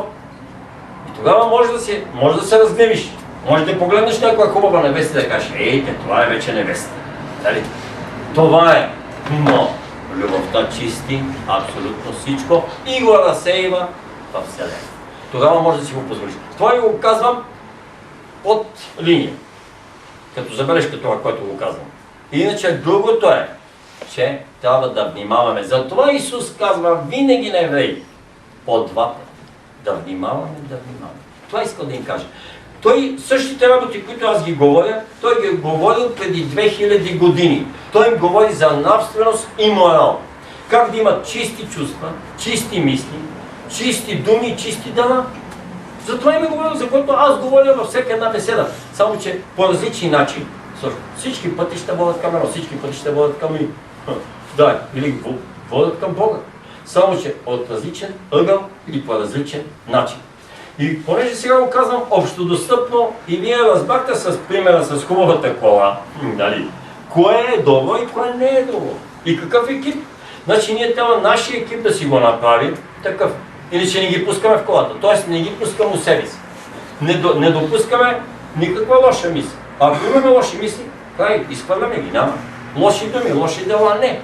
Само ако са добри, тогава им позволяваме да минат през нас. Тоест да се качат на нашия автомобил. Чистички, с костюмчетата, пак знаете, сребърни, златни надписи и излъчвани и миришат на лоза. Само тогава. Не става иначе. Значи ти мирише на тютюни на гроздово от вечерта и да те задуши вътре, като се прахоля, като влезе около ти и каме, край. Ни се вижда, не се чува. И като се сбият вътре, ти изпочупат стъклата. Това е хубав пример и е верен. Това сме ние. И затова който иде и почва да ми се оплаква, ама причината е номер едно у него. Номер едно. Значи, изключително на един така човек, който е в по-млади години, да има някакво заболяване. Особено пък ако е духовен. Значи, светлата сила ни държи здрави. Разберете ни здрави, защото трябва да работите с нас. Ние вече сме осъзнати светлинни работници. Т.е. апостоли на светлина. И понеже Бог работи чрез хората и чрез нас, естествено е да ни държи здрави. Но за да ни държи здрави, Той ни дава, ти ми се пишеш син и че си близо до мене, па имаш его. И чашата ти е препълнена. Няма начин. Да не те разклати природата и то ще те блъска до тогава, докато самия не се сведеш и не станеш изтивалка. Пак ви казвам. Притчата за изтивалката е прекрасна. Когато се смириш до изтивалка, тогава вече можеш да си издигнеш и до звезда в кръг отгоре на Кремъл. Кремълската звезда не беше в кръг. До звезда. На върха. Това е. Но най-напред долу. Всички влизат и после ставаш звезда. Така.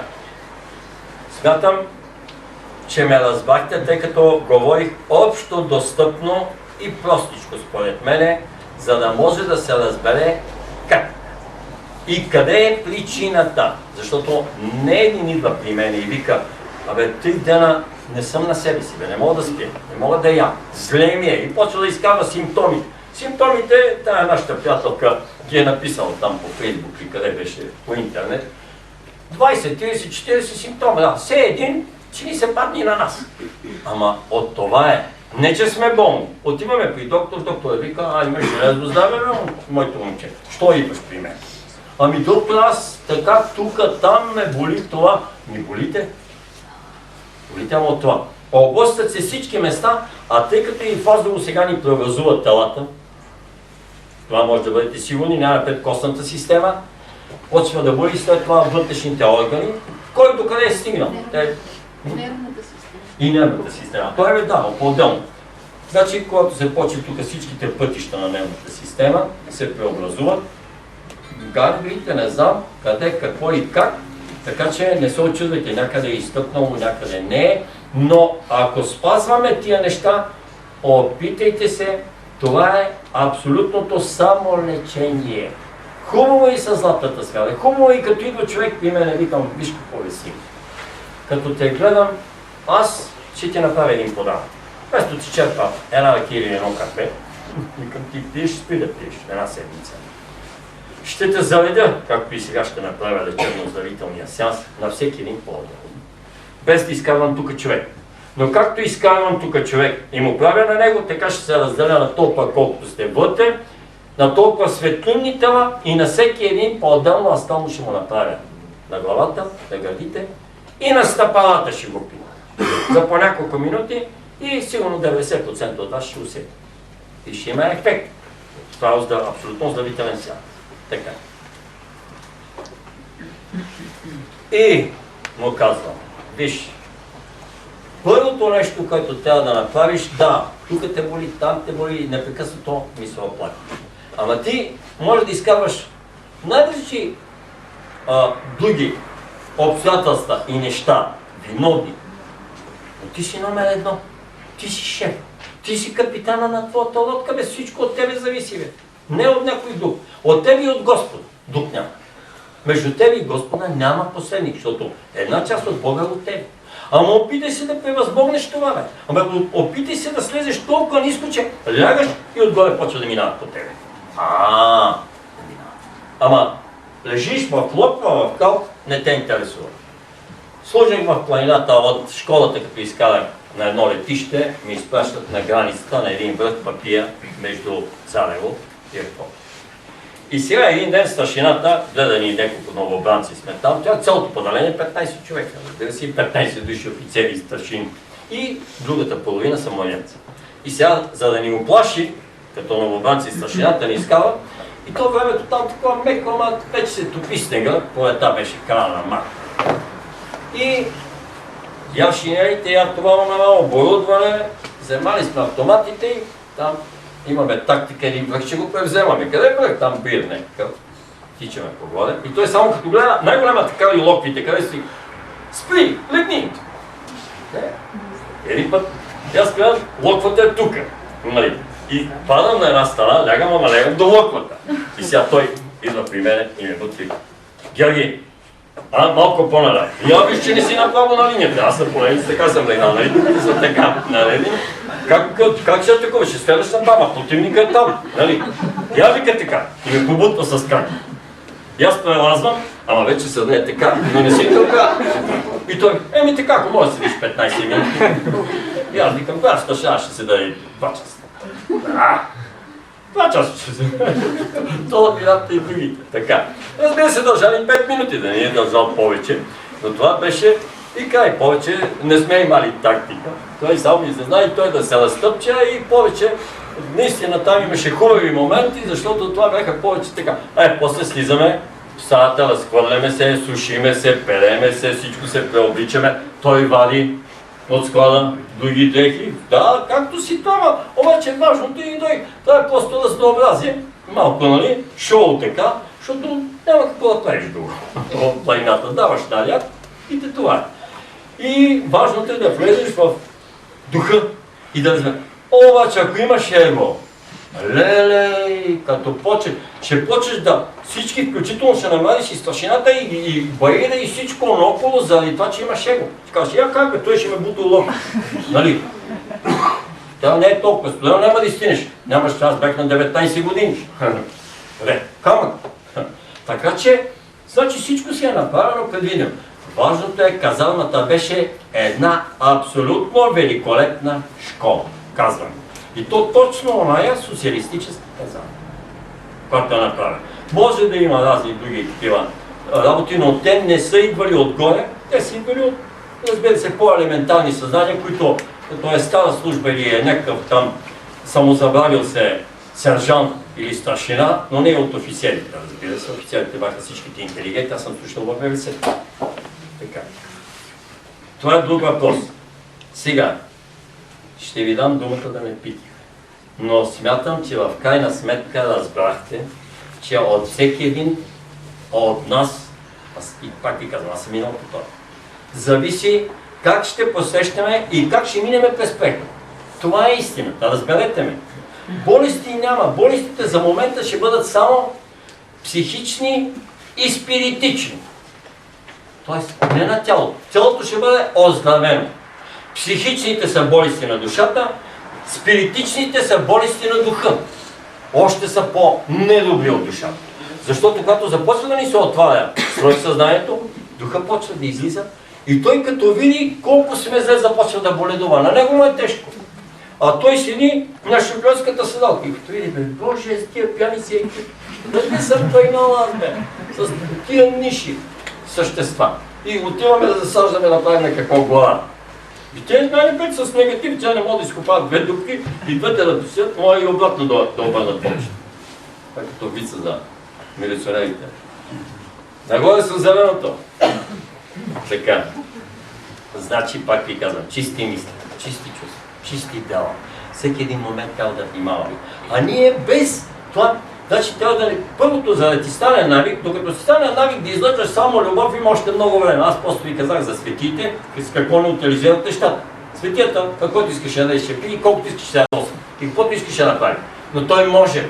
Но любовта не му позволява, разбира се, да върши такива свои навия и своя воли. Защото той винаги обича човека над всичко и за всеки един е готов да се жертва. Ето това е разлика. Просто да внимаваме отначало да свикнем с какво? Да ни стане навик никаква лоша дума с ниска вибрация, улична. А когато казваме думите, да ги изпълняме със съдържание. Ето вижте сега, ще ви кажа някакво. Когато казвам думата вчера ми казват обич, това не е добро, нали е бич. Напротив, думата обич е толкова прекрасна, колкото си нямате представа. Тя има едно сияние, което е златисто и леко лилаво. Синкаво лилаво златисто. Прекрасна вибрация е думата обич. Това е истината. Думата любов е розова. Тя е розова вибрация и вътре има леко една резидала. Макар че има и всички оценки на дъгата. Но аз ви казвам основните цветове. Какви са? За всяка една дума, тя има цвят, разбира се, основен, и е комбинация от краски, както има и мелодия и звук. Любов е като химн. Обич е като да кажа една симфония. Но химн, нещо най-висше, което се дава. Ич, като я разделяме, обвивам те с истината и с чистота. Обвивам те.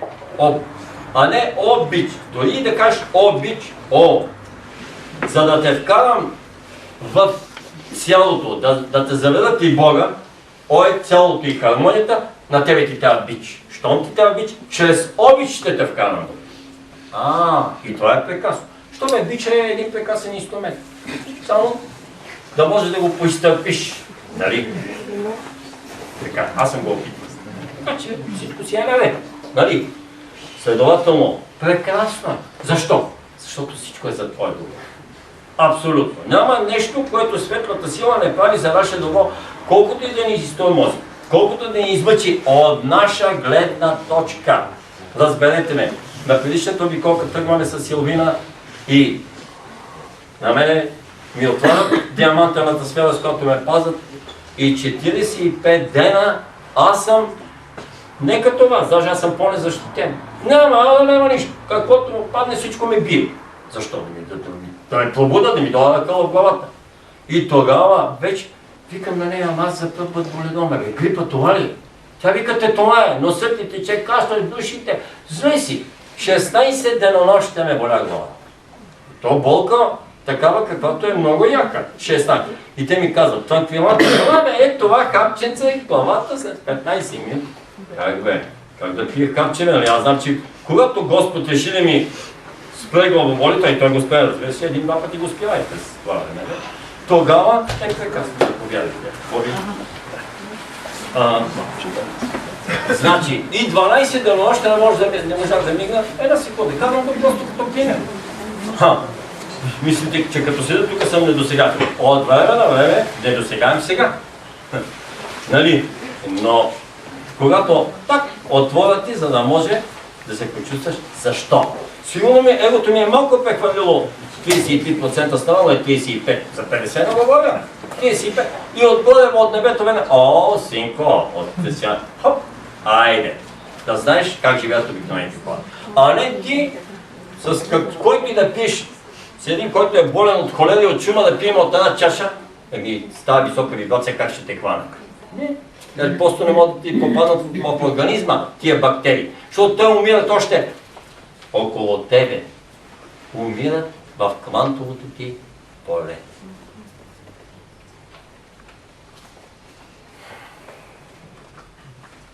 Това беше ядото на лекцията. Смятам, че ме разбрах.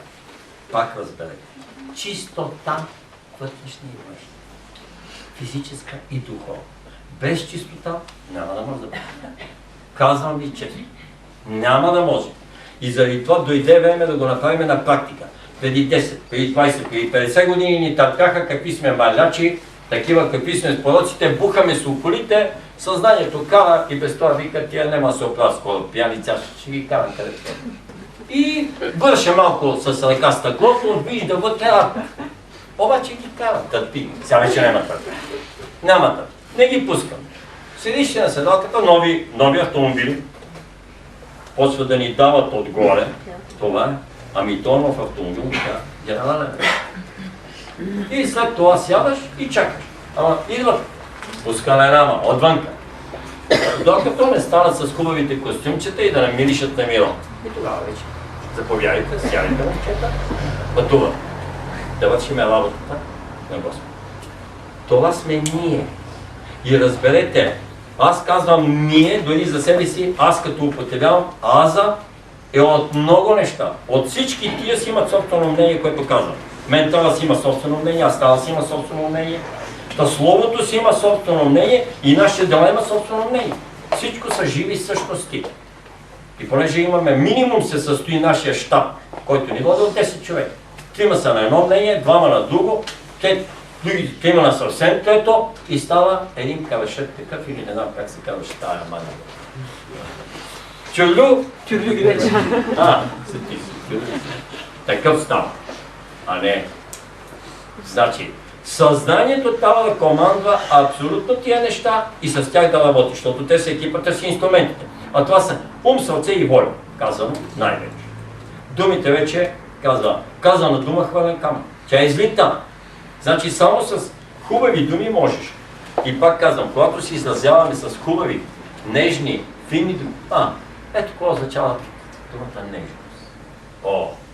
Разберете, нежност е една изкраща белота. Тя има даже леко като диамантен цвят. Син.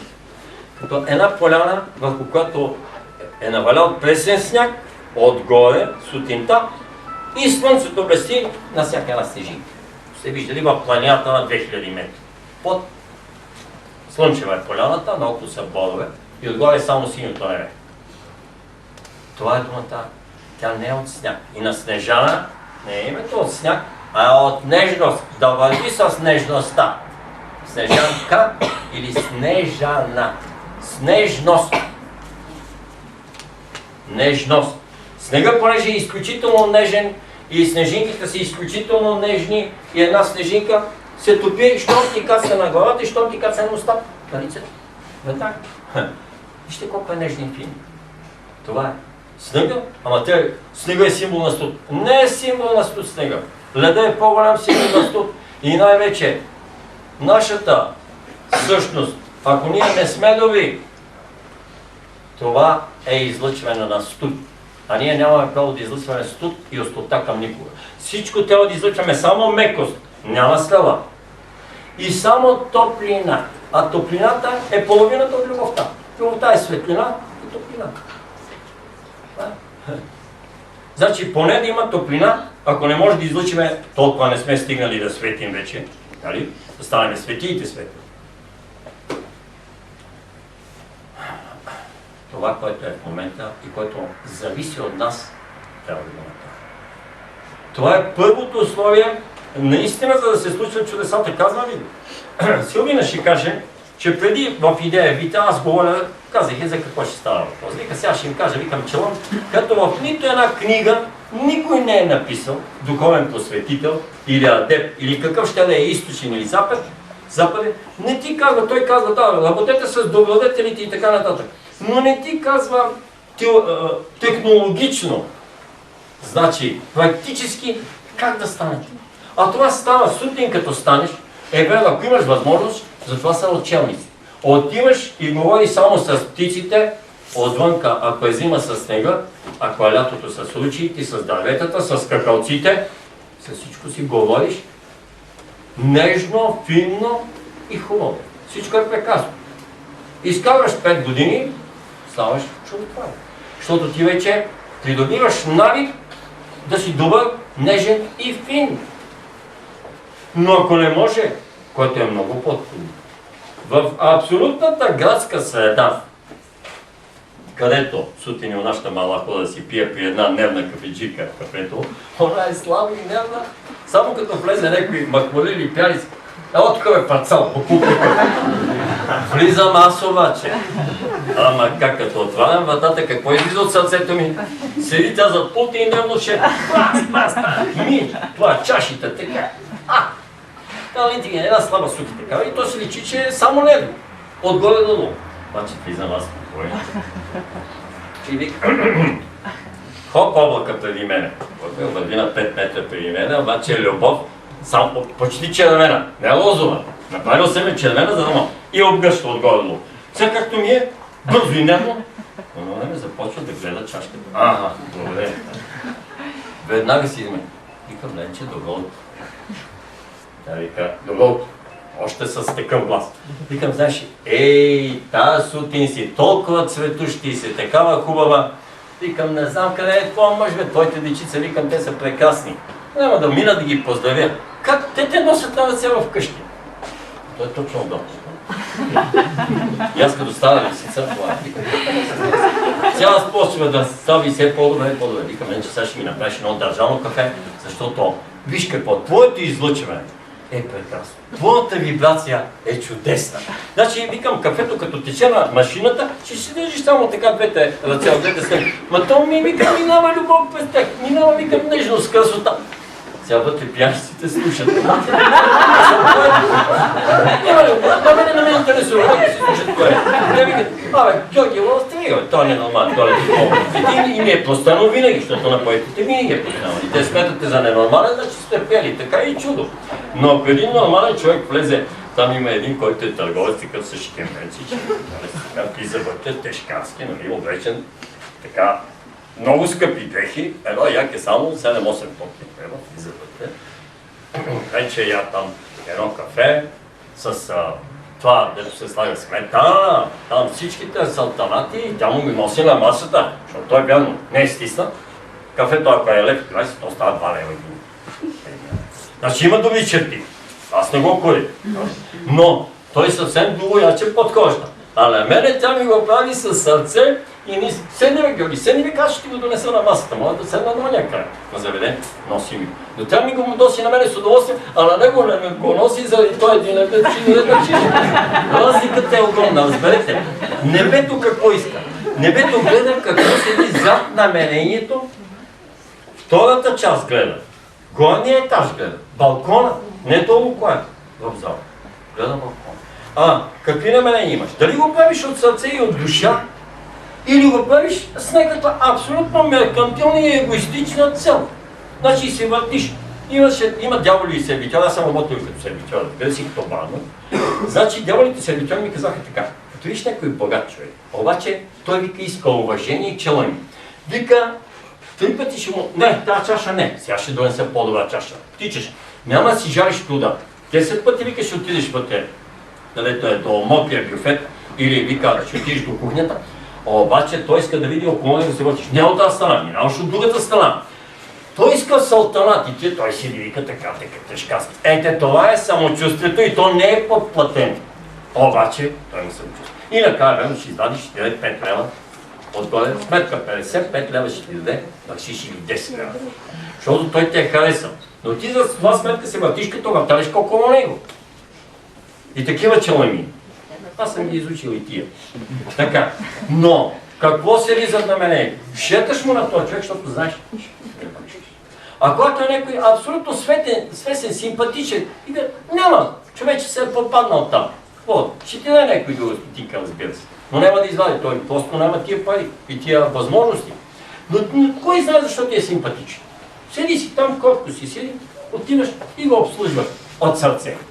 Ето, това е безкорисност. Това е огромната разлика между изгодата и безкорисността. А Бог ми е казал 3 неща. Когато правиш нещо, ще го правиш безусловно, безкорисно и всеотдайно. Тоест, всеотдайно най-доброто ще дадеш от себе си, както ленчето ми дава сутрин кафето. Всеотдайно направи го, нагласи го и ми го носи на краче. Всичко го прави с удоволствие. Това е. Аз наистина, къде е проблем, аз ви обичам. Защо да не обичаш още една душа и още един човек? И така трябва. Но докато се науча на това човек, така малко трудничко идва. А какво става още тук? Ще кажа още един така принцип, който ни защитава.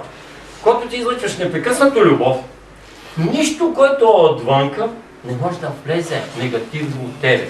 Защото любовта е най-мощната. Тя като е на чешмата, аз съм казал този принцип, като пуснеш изстудата вода силно блъска, може ли да засмучи нещо? Ама когато спре водата, какво прави крана, който е отворен? Засмуква всичко обратно, нали? И каквото пуснеш чешмата, ще го засмучи вътре. Бактерии, глупости ли, буклуци ли, ще ги засмучи. Ето това. После пак водата ще ги избие, ама тя ту на моменти. Значи ту засмуква, ту изхвърля и сега остава нещо, което не е чисто у нея.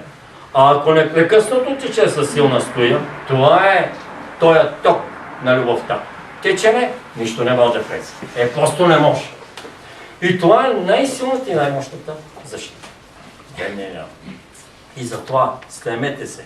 Това поне се учи. Къде седнете, къде станете.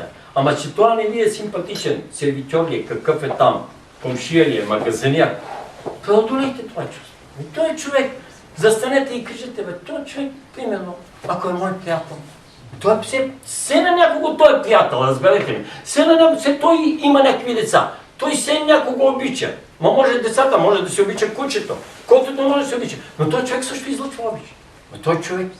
Значи, човек трябва да е многопластов и многопосочен и да разбира тия неща. А не аз мрази комшията си. Защо го мразиш комшията? Ето, защото виж какво ми е направил тук на удар. Ми направил го е, защото не сте се постигнали консенсус. Не сте се събрали някакъв компромис, нещо да си кажете човешки, да се почерпите, да си седнете и винаги отстъпвай. Спомням си някога преди много години, правят на нашото градче нов план. Изменят улици, коригират дворови и така нататък.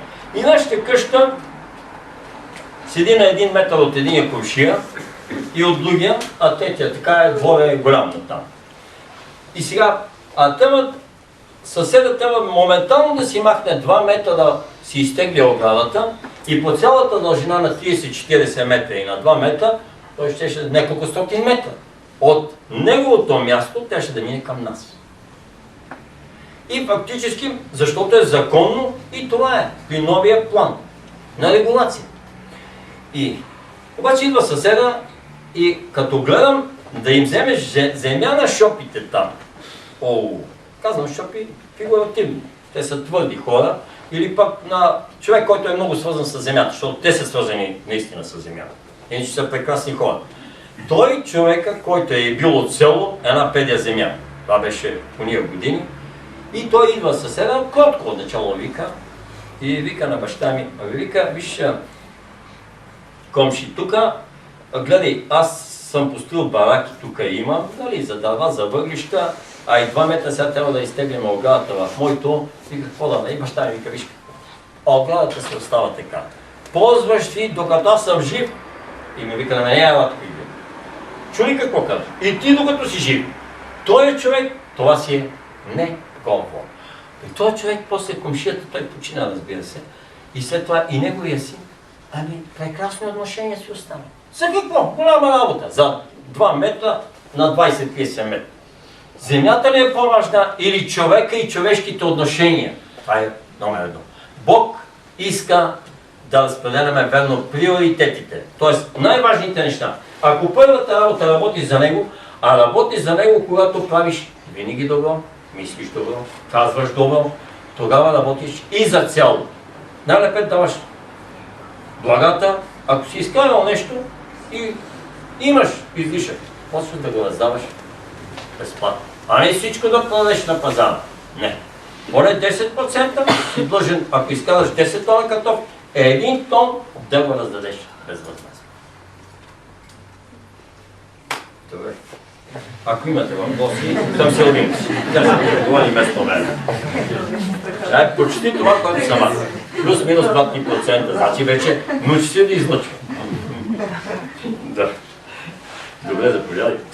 Аз не толкова за да кажа, че се изправих наистина, по-скоро ще напомня, че времето върви. Верно е, че тук нямаме ограничения, но все пак съм доста време. Добре.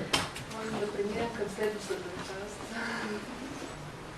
Не, сега, ако искат малко въпроси, ако някой има, аз на доста хора съм отговорил, разбира се, сега не няма, ама който иска нещо да пита,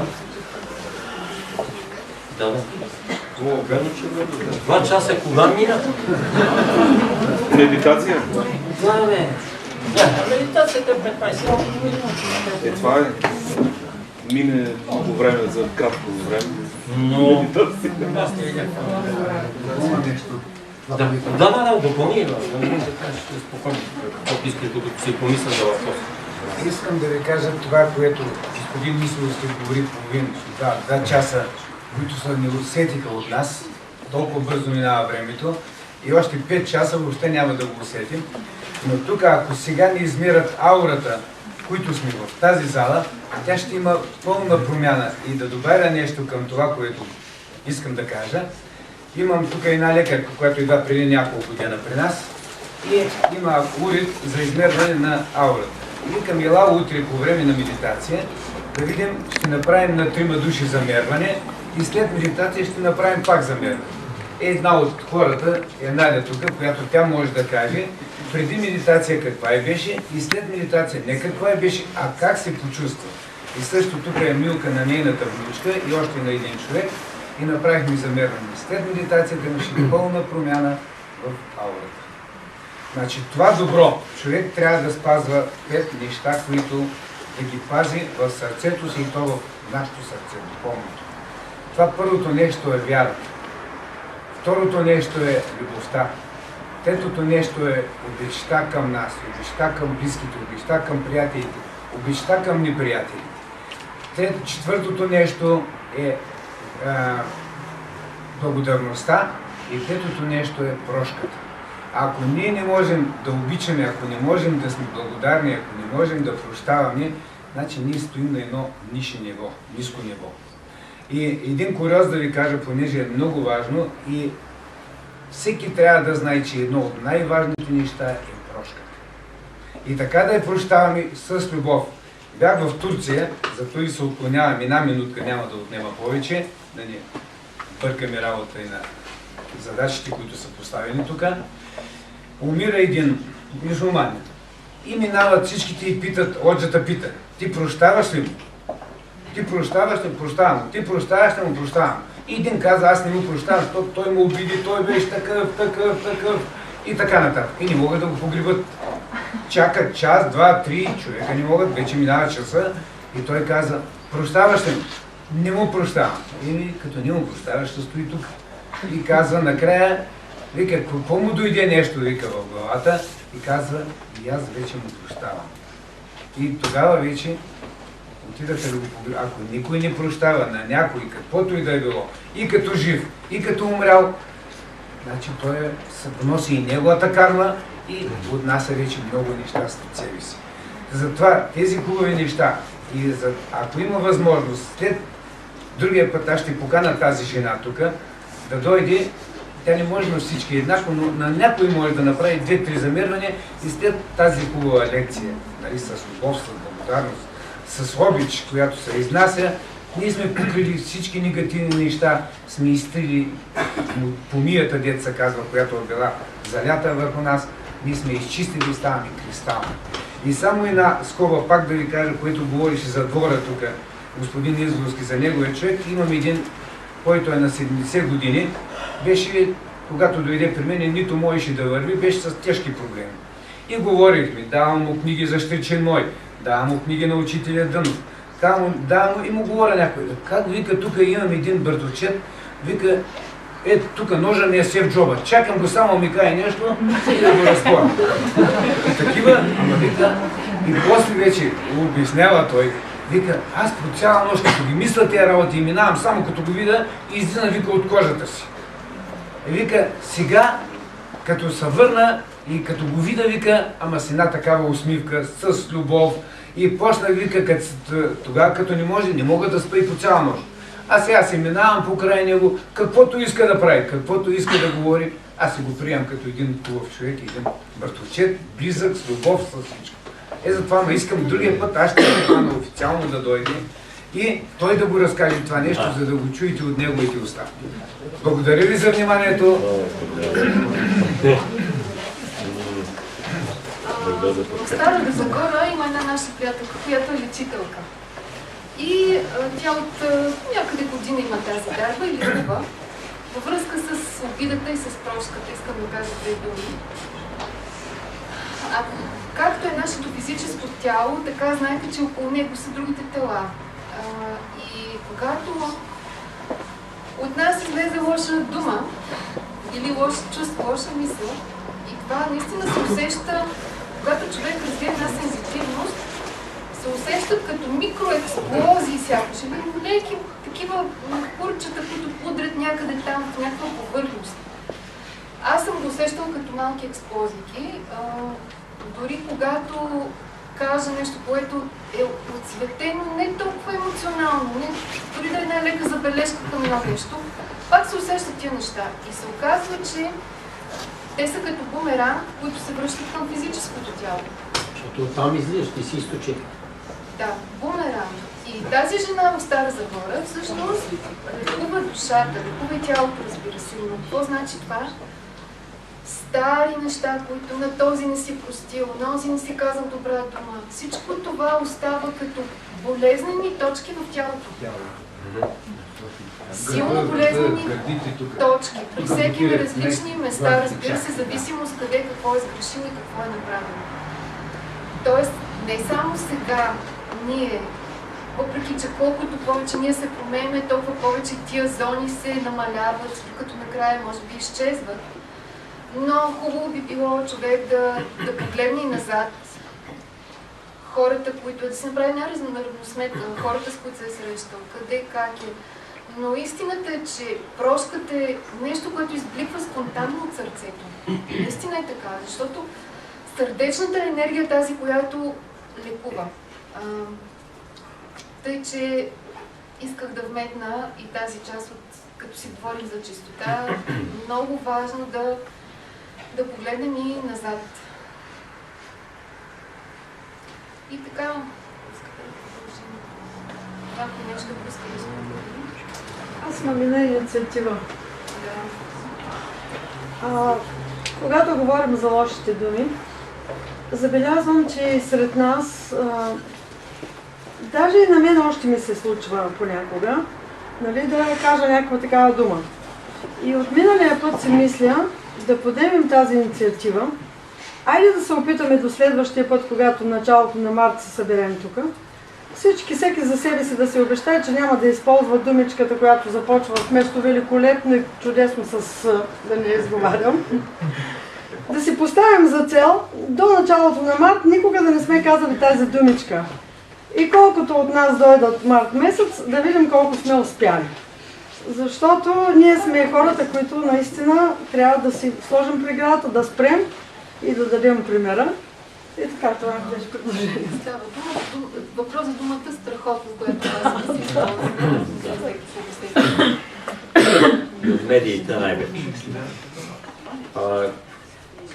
Но знаете, че някога четох, кое беше някаква книга, където в едно училище въвели точно това.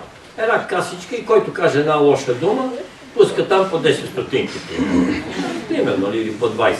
И после се вижда се накрая, като мине месеца и правят частна класа или нещо и се вижда колко стотинки има вътре. Това е също да те подсеща и на физическо ниво. Защото българин обикновено като даде нещо пари, той помни, защото е дал. Ако е всичко му е безплатно, безплатно минава и заминава. И заради това съм също съгласен за тия така духовни просветители, които, за един ден, 100, 200, 300, 400 лева. Какво говори толкова? Питам двама мои приятели, които платиха там по 150 лева за 2 дена. От 2-3 часа там отивах при един, няма да споменавам името, духовен такъв просветител. Ми вика същите работи и говори като тях. Добре, защо отидете там? Защото му плащаме и ние слушаме. Значи аз съм с вас всеки ден, непрекъснато, и ви говоря безплатно и вие не ме слушате. И не приемате от мене нищо. Отивате. От него се запомни. Това е безплатното след. Нещо повече за този закон, защото по принцип винаги има повече сила, когато си платил за нещо. Да, обикновено е така. И плащането е да дадеш някакъв вид, значи благотворителността и благодарността е различни видове. Благодарността е половината, когато благодариш на Бога и му признаеш. Нали? Обаче, другата страна е да направиш нещо на физическо ниво. На Земята, затова е тъй наречения дуален свят. Значи, едното е това. В Евангелието пише черно на бяло. Вяра без дела е мъртва. Нали? Значи, ти вярваш нещо. Ето в благородството и така. Но винаги трябва да плащаш, т.е. да даваш нещо. Защото всеки един, и разбира се, духовният посветител, който е тук и говори, нали, той ви дава, той ви излъчва. Той винаги дава. Нали. Повече дава, отколкото вземе. И изражението, което може човек да му своя отблагодари, това да мине и да пусне полет или два, което е надарение. Ако и верно има отделен вход, аз не съм за това. Нали? Но въпреки всичко, все пак там, където има зали, се плащат и то доста и така нататък. И това и не е уредено, а ние отиваме там в това. Би следвало някъде тези средства се вземат. Това е материалният свят. Това е тази дуалност. Значи и в едно изражение да бъде благодарността, и в другото изражение. Но ако не можеш, обязателно с някакви финансови средства, може да помогнеш нещо, може да направиш нещо или да обещаеш нещо. Нали? Дори така ще помогна нещо. Махалата на това ноня или аз. По този начин си плащаш десятка към Бога. Не обязателно с пари. Богатия плаща с пари. Това е лесно. Обаче и за това му е богатство. Да знае как. Но има разлика между плащане на десятъка и благотворителността. Значи благотворителността, десятъка си длъжен да го платиш по някакъв начин, ако не го плащаш, Господ и природата си го взимат. Гаранция. От някаква форма ще ти го вземат, така има да се чудиш за какво. Но ще ти го вземат. И затова по-добре да го направиш доброволно. Благотворителността, ето за това се казва. Благотворителност. Да сътвориш нещо, което е благо, да. И това го правиш вече доброволно и от сърце. Макар че вече аз това съм го написал в книжлето, където и в Великия Тепет има там книгата Закон за десятъка или Закона за даване. Даване, даване, даване. Служене, служене, служене. 3 пъти ми беше повторено и го написах по 3 пъти.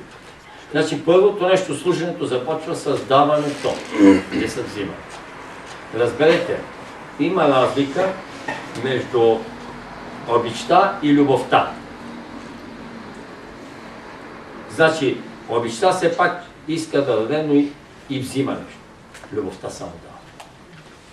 Това е огромно. Затова е свързано любовта и обичта. Да, затова има и обич, има и любов. И особено на български, не знам как е, на английски ми казах, има само една. Ние имаме най-много и най-подходящи нещо. Добре, де. За егото, как разбираме, че е 30% или 33%? Как разбираме, че нашата чаша е празна или пълна 70, 20, 50%? Нали ти казах за кафеджиката, лемчето от Магалат и къде си пиеме кафето. Влиза сутринта един Макмолия Далев, всеизвестен пианист. Той влиза така и тя му вика, ела тук бе, парцал Букур, така, едно кафе ще ще направя, това си му пека. Обаче той толкова смирен, той не ме. Ако беше влезал оня с шкемето и червендалисти и с всяке за 800 лева, и с такива думи щеше да нарече, ето на мене щеха да ми настъкнат ушите, нали? А той е най-смирен човече, идва и вика, добре бе, Ленче, добре бе, дай. И вика, какво да ти смъша, тук нещо да ти измета, защото той няма пари, няма нищо. И аз викам, аз ще черпя едно кафе. И вика, спомена едно кафе. И сутринта рано, даже съм черпил и банана ке съм черпил, викам малка, защото викам да не започвате, викам голяма не. Но, за 30 стотинки, той е менте, разбира се. Значи, виж, това е смирен човек. Нали сега разбра колко му е его? На него му е под 30 тон. Какво значи това е по-духовен от другия? 1000 пъти от оня с шкемето и с якето. 1000 пъти, защото оня влиза. Аз не искам да казвам с какви неща е наричал, защото и това става пред мен. Най-малкото е за най-древната професия, нали? Най-малкото което. Директно. И тя го търпи, що го търпим, защото той богаташ и дава. Нали? Дава. Разликата между смачкан човек, като много българите са, според мен, и смирен човек. Смачкането е точно заради това. Смиреният човек си знае цената и наистина търпи тия работи, защото е духовен. А он е смачкан човечество и гледа, кога е свърша нещо да изкарам за едно кафе, за една ракия. Значи той наистина е потискан. Но и при него си е точно, и при духовния човек си е точно. Значи, това е разлика. Защото на мене, както и да ме нарекат, вътре, разбира се, какъвто и майтап да си правят, аз съм непоклатим. Викам, да, точно така съм я вчета. Аз съм ненормален. Аз съм идиот. Ето, вижте един хубав олигофрен, който минавате, нали? По заведението, влиза олигофрен. Нали, викате, ти си ненормален, ти си. Да, и с усмивка. Нали, не разбрахте се. Тогава си недосегаем. Тогава 33%. Но ако се хванеш на улица, имаш его, може би 35%, или ако се хванеш и почнеш да има души, е обязателно 50 плюс 1%. Обязателно. Гаранция. 1000 на 100. Не му обръщай внимание. Ти или си много на тия работи, или като оня смачкания човек, си много долу, или си толкова високо, просто не решиш нищо. Да, кажи. Аз исках да кажа. Да. Исках да питам, този богат с шкебет, който влиза, всъщност с какво е заслужил повече, че да е по-богат, след като егото му очевидно е доста по-голямо. Това е. Мисля, той не е заслужил. Той не го съзнава. Неговото его си е негово и той си го държи. Затова има 1 милион болести, понеже ми е близък и го познавам. Само всеки ден си мери и хвърля по един апарат за кълно, като вика, че апаратите не са бели. Той има 30 болести, тип инфарктни състояния. Да мислиш, че е здав. Значи, фактически това е. Богатството не е привилегия. Богатството не е. Богатството е изпитание. Грешка няма. Но Господ знае на кой какво и да даде. Що му е дал, значи това е нормално. Да е богат, трябва да бъде богат не от най-богат, заможен човек, който би следвало да бъде на това ниво. Богатият човек, значи има разлика между богат и богаташ. Българите са, нашия език е толкова прекрасен, че ето вижте какво. Богат човек е он, който наистина е духовно богат, а и богат заможен човек. Това има. Но богаташа, това аш се слага като отрицателно нещо. Затова има търгаш, апаш и богаташ. Нали ме разбрахте сега защо? Аш. И когато кажеш богаташ, това е неправедно богатство, което е получил. Но когато говориш с уважение за някого, казваш, да, той е богат човек, заможен човек е, той си е на мястото, той го е доказал. Какъв ръководител е. Има за него, дава за всичките, прави благотворителност и го прави наистина от сърце. А не когато извади 150 000 евро, като имам един познат, ето паси пие кафето с него, а е голям богаташ, наистина такъв, и вика, ето, аз знаеш и този парак, издето си го направих от двора, струва 150 000 евро. И аз викам те, този парак, издето ти от двора е кокошарен. Що? Викам, ти мислиш, че Господа е там. Господа пие с тебе кафе. Разбрали се къде? Кой го освети? О, ма те бидеха ти попа. Нали, кой дошъл, може би и там да дошъл и епископ, не знам. Нали, и те до владика. Кой знае, той канил. А той защо дошли?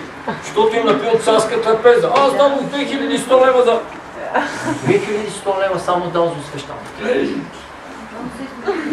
Ами, виж с какво ги измена, нали? 100 лева и ми казва сумата. Аз дадох, вика там, ти ако знаеш какво имаше 2 тръби с шилето, не знам. Боже, вино не знам от коя изба. Има ли значение?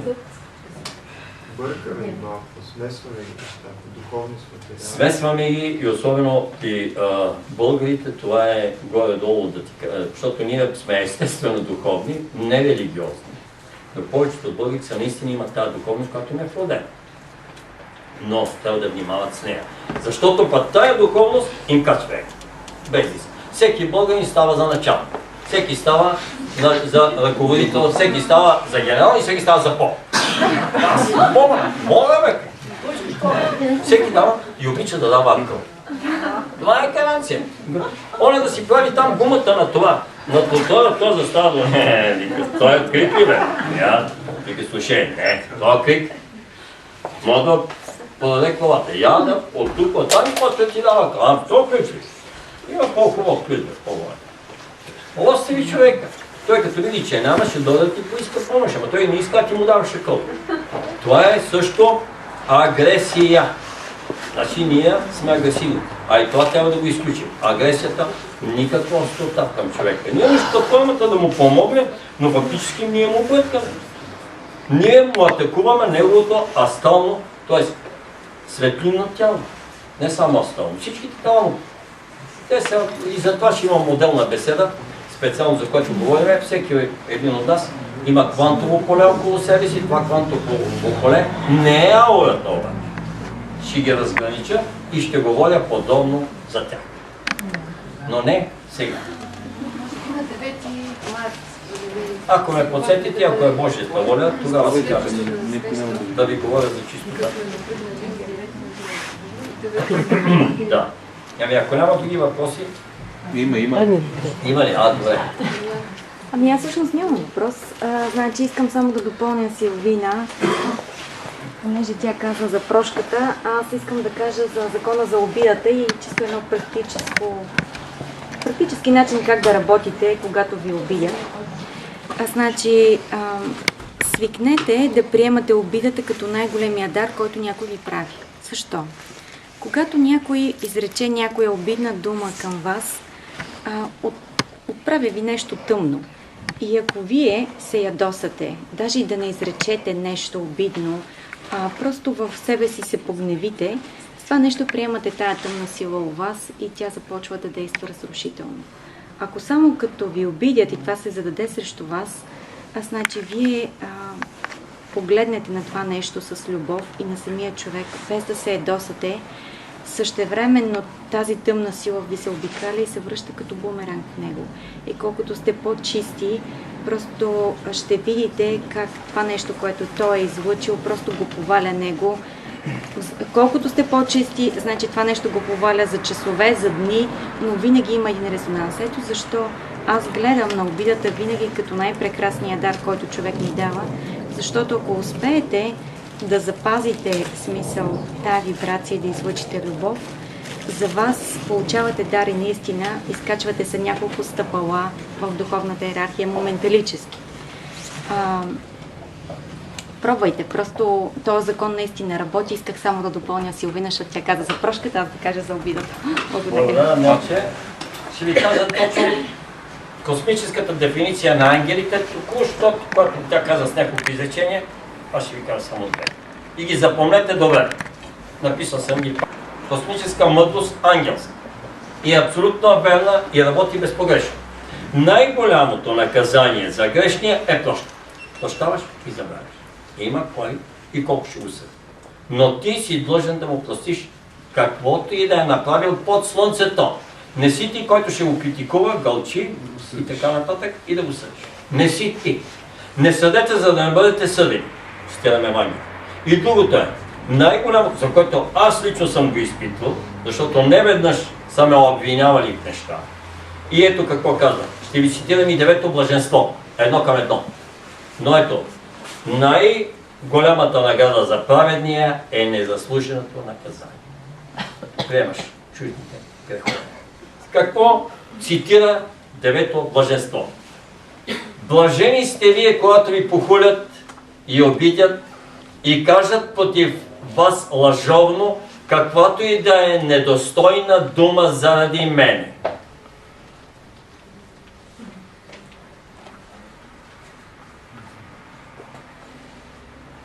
Девето. Почете.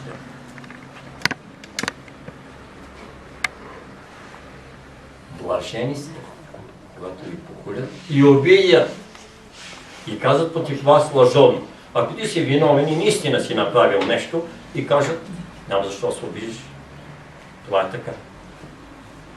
Но дори да си абсолютно чист и невинен, духовният човек не се сърди и не се обижда. Той е скала. Не ходи да се разправя.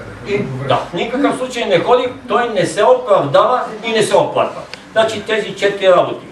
Не се сърди, не се обижда, не се оправдава и не се оплаква. Той не се оправдава. Ма обвиняват го в това. Да.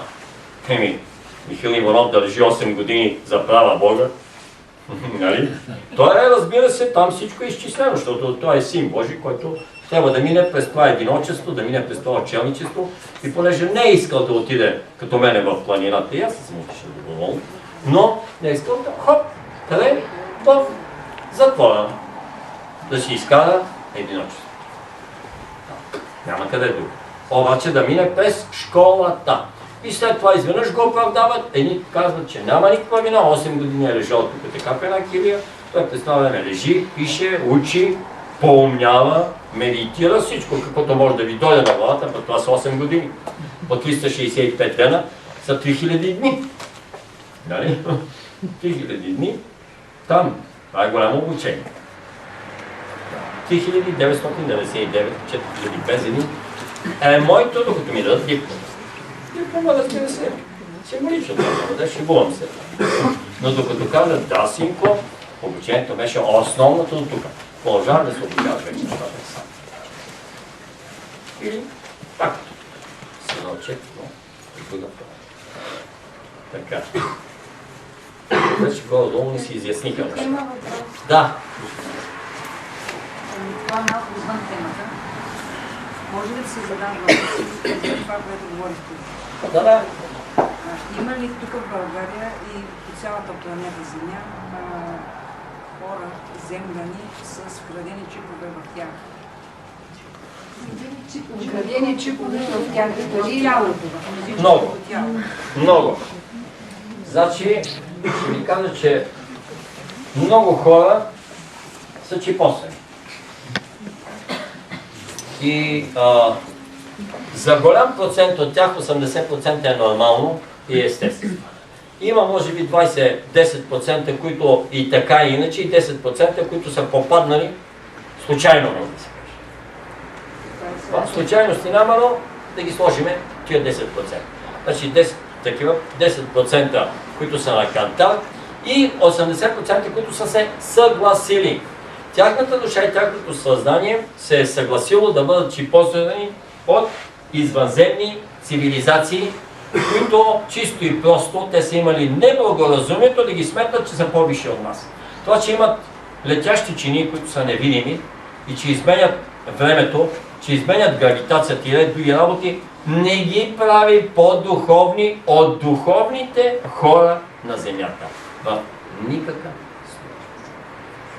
Пак цитирам и го говоря. И се подписвам. Казвам Георги Издрис.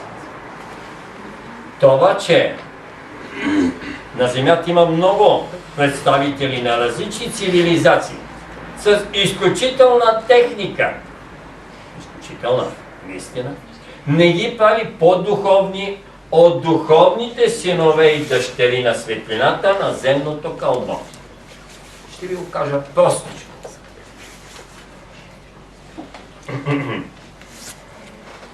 Тези цивилизации не могат да летят голи из Вселената. На тях им трябват технически средства, ако ще да са най-модерните в нашата Вселена. А духовният човек, най-вече българи, и духовният човек на земното кълбо може да пътува в цялата Вселена, която стане светия и архангел без нищо. Е така, както си седя. Тук мога да ви кажа. Нашата Вселена с разрешение моментално и в другите Вселени. Моментално. Но искам разрешение за да излезе. Значи, за да напусна нашата Вселена, което е нашето отечество, и да мина вече в другите две отечества. Това са духовното отечество и божественото. Искам разрешение. Да, те може ли да отидат там? Може си. Ако не може, стой си там. Значи си стоиш по твоето отечество. Те са три отечества. Всички знаете, че това са три вселени и те образуват Вселената, която се казва Холи Вселена, това е Божествената Вселена, духовната или ангелска Вселена и човешката земна Вселена, проявеното битие, долността, което сме тук, най-гъстата кондензирана материя, при която тук ето сега стоим и слушаме. Това са трите свята, ги водят или трите вселени. Тя си има подвселени, работи, четете, сигурно някъде са написани, не знам. Аз не съм чел книжки, не ме интересуват, аз чисто и просто съм завършил Академията за космически науки и там съм. То съм чул на лекции. Какво съм запомнил? Това.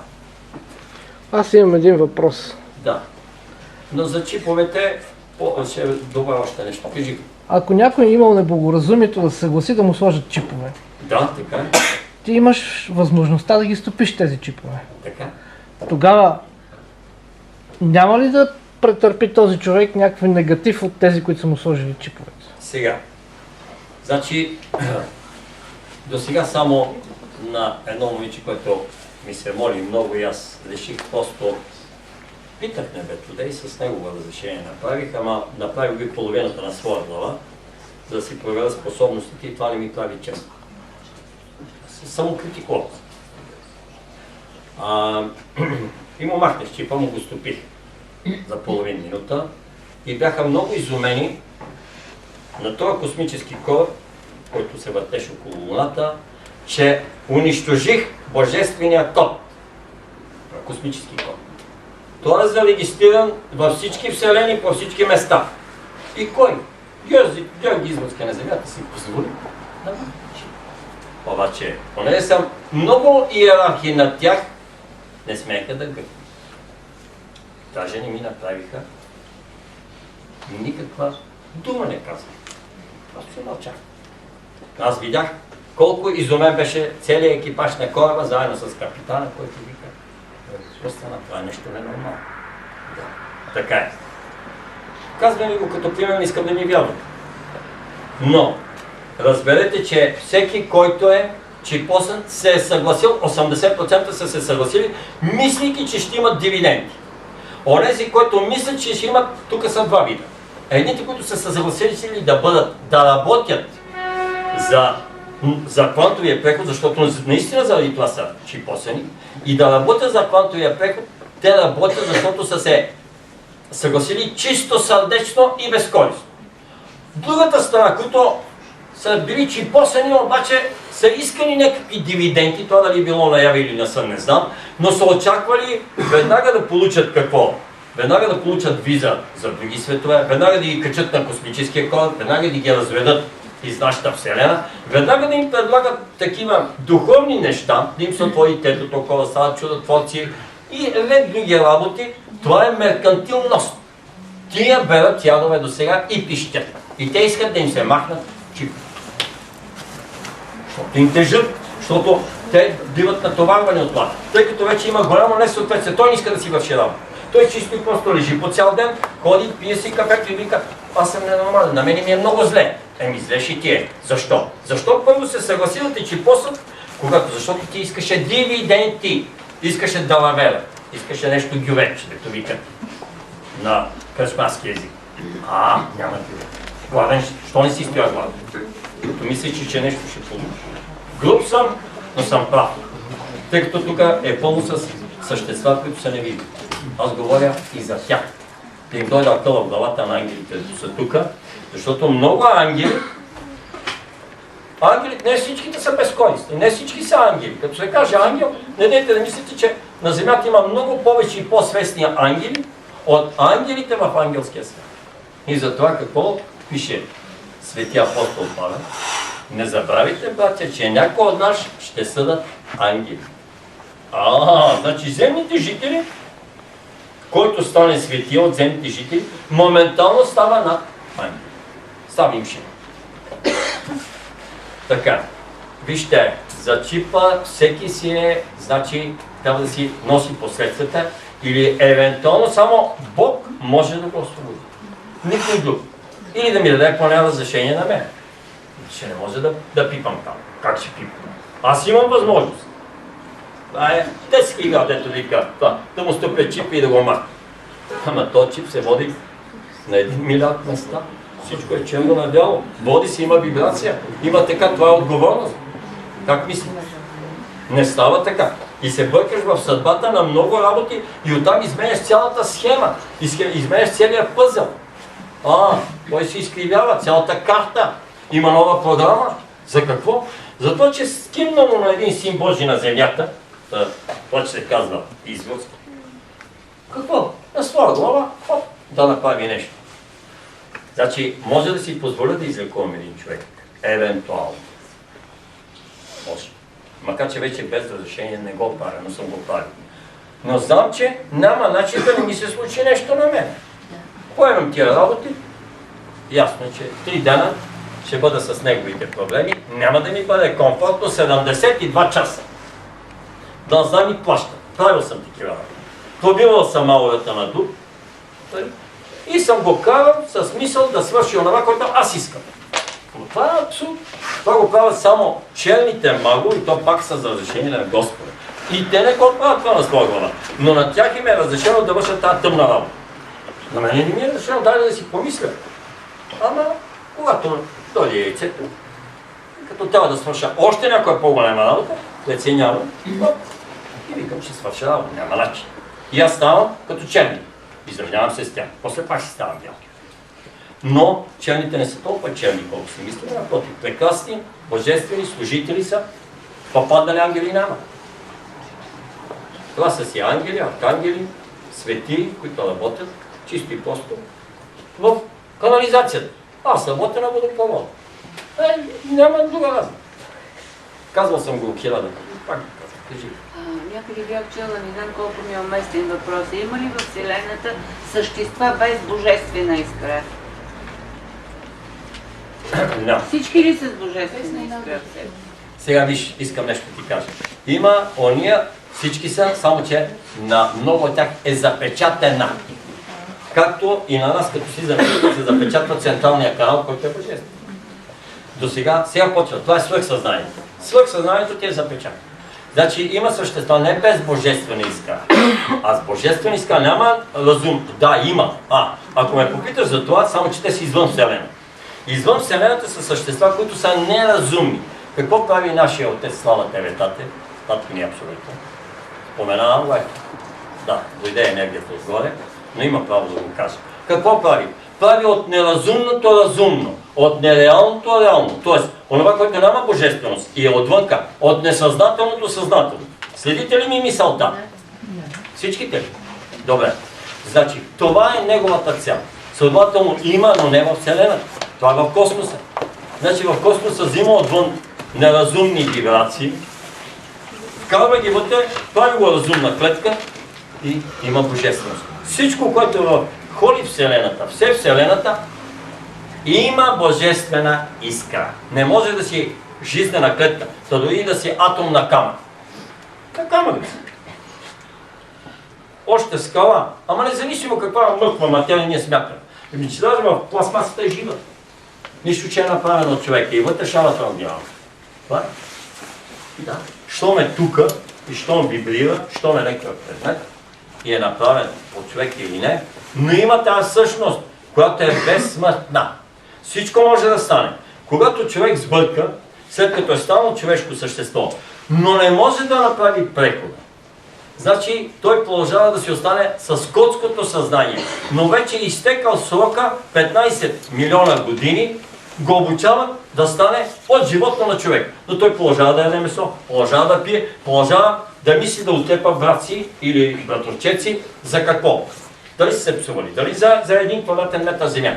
Щом е с това съзнание, а е минало толкова 15 милиона години, той не се е променил, връщат го на старт. Метаатом и метамолекула. Наново. И какво? Изгореха му минимум 15 000 години, ако малко го качат по-нагоре, или 15 милиона години.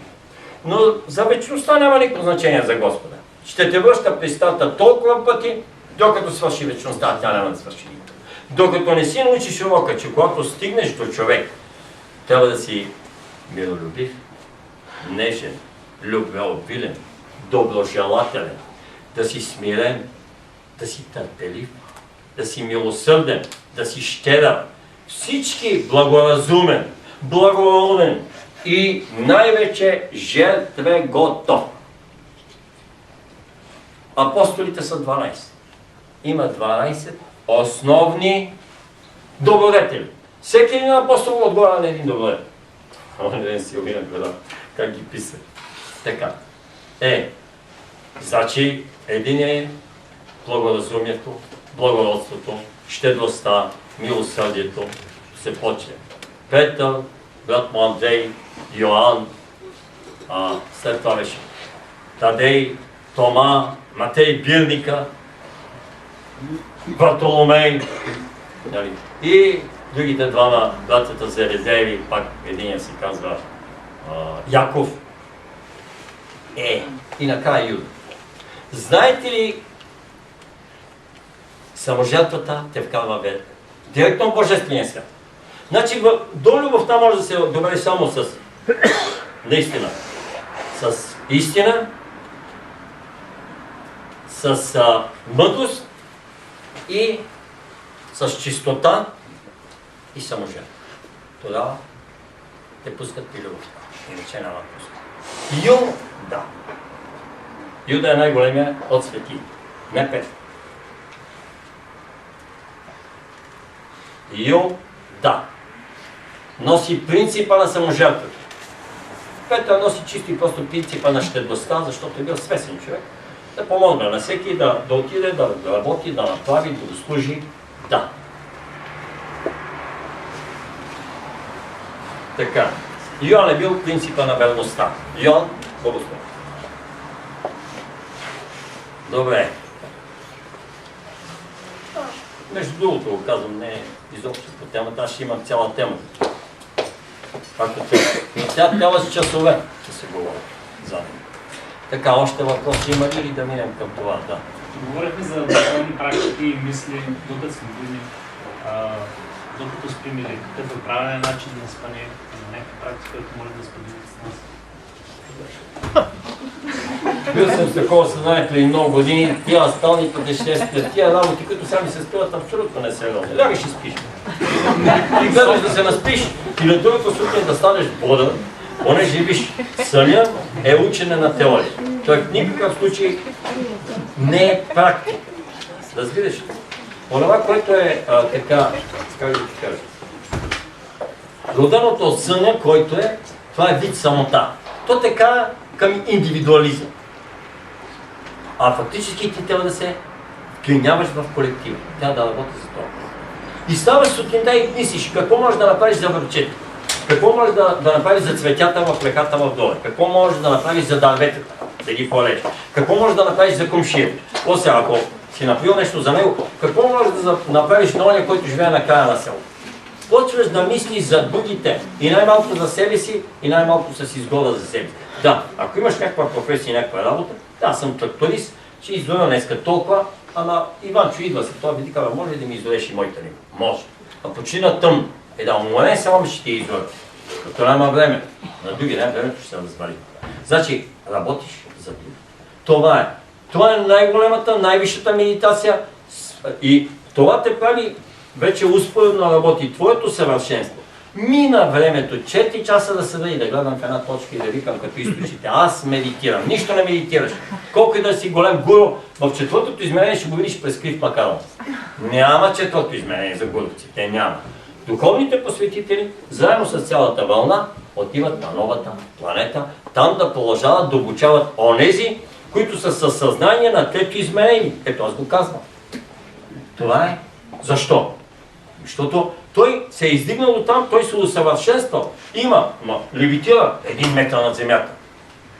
Нормалната левитация е 4 пръста. 1 метър. Той е голям гур. Може да прави това. Той знае, като те погледнете, чете като отворена книга, защото му е отворено. Много работи знае. Но той не работи за никакъв колектив. Той работи само за едно само усъвършенстване. Това е абсолютният егоизъм, който няма минаване на там. Просто няма. Той не може да се прехвърля от тата, защото няма сила, която да го прехвърли. Той просто не е работил да си изработи един двигател, за да прелети от тата. Това е двигател. Следователно, на нас не ни е необходимо това. Ама тия практики, ония практики, оставете практиките. Аз пак казвам. Минавате, ама практически, не такива практики теоретични, а практики. Какво да направиш за ближния, за един колектив, за живота, отвънка минавам и аз по тротуара отивам и правя една оборка. Това ти замества 400 практики по 4 часа медитация.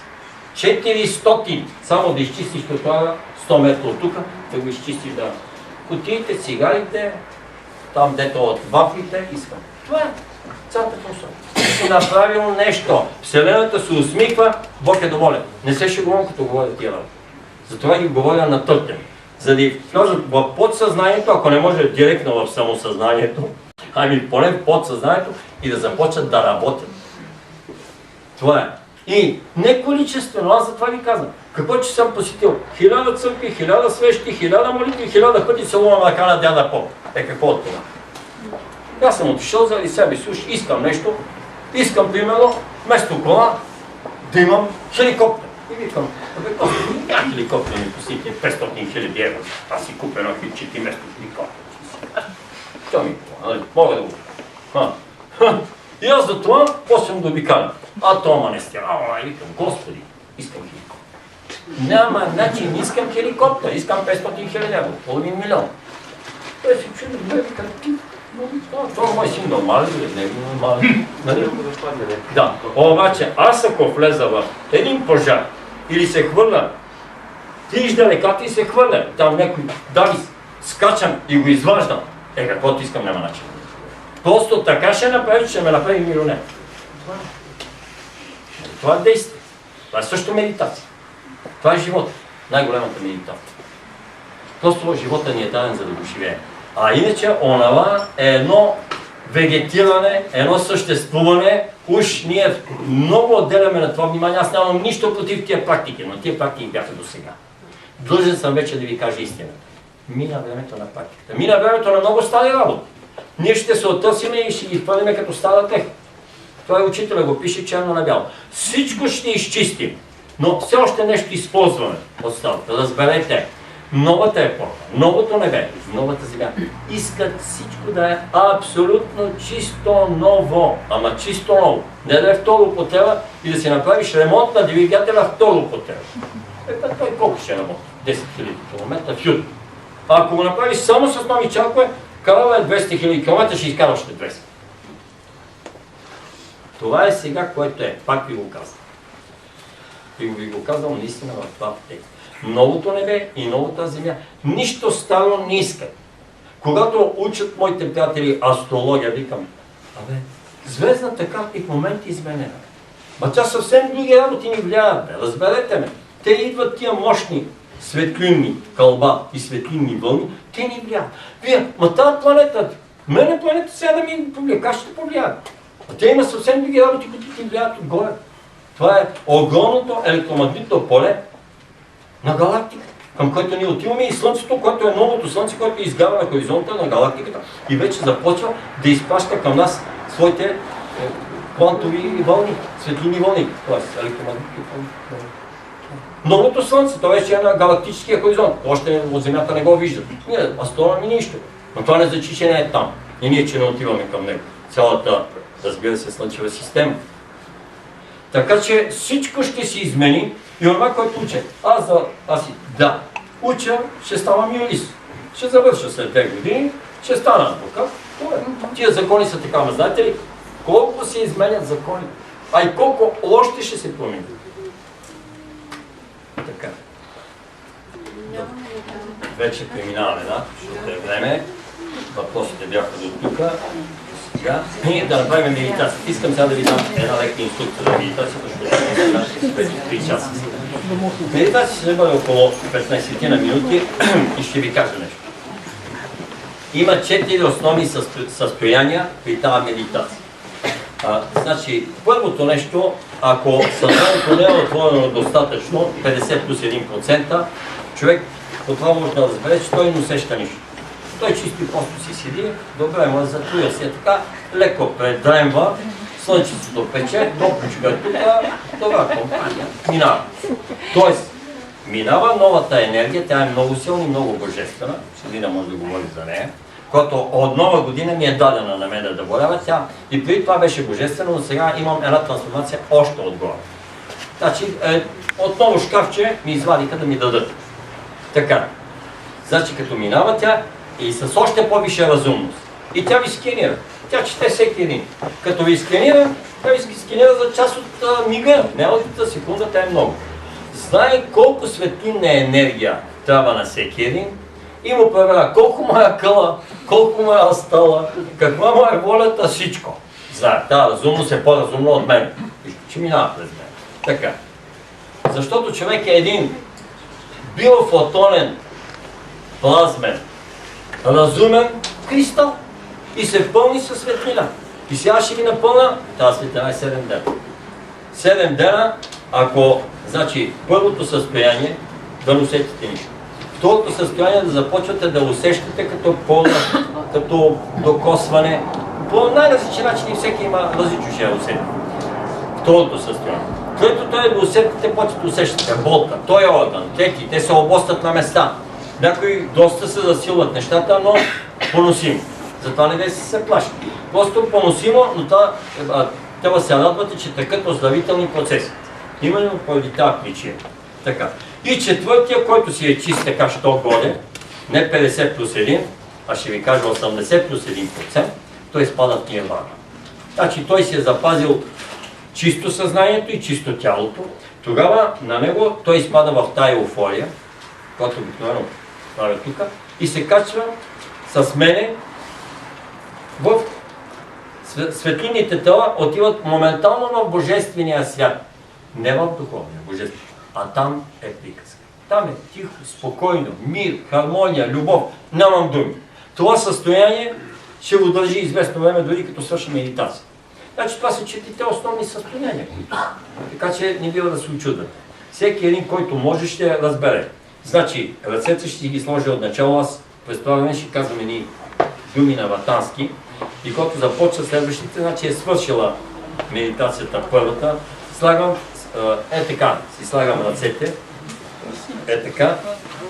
Минават зад ушите пръстите, върху главата ще усетите ръцете ми на главата. Сега кой как ще го усети е различно. След това, на рамената, ето тук. Няма да бъдат на гърдите така, защото след това трябва да се смени поляризацията. Значи да бъдат така и след това така. Така и после така.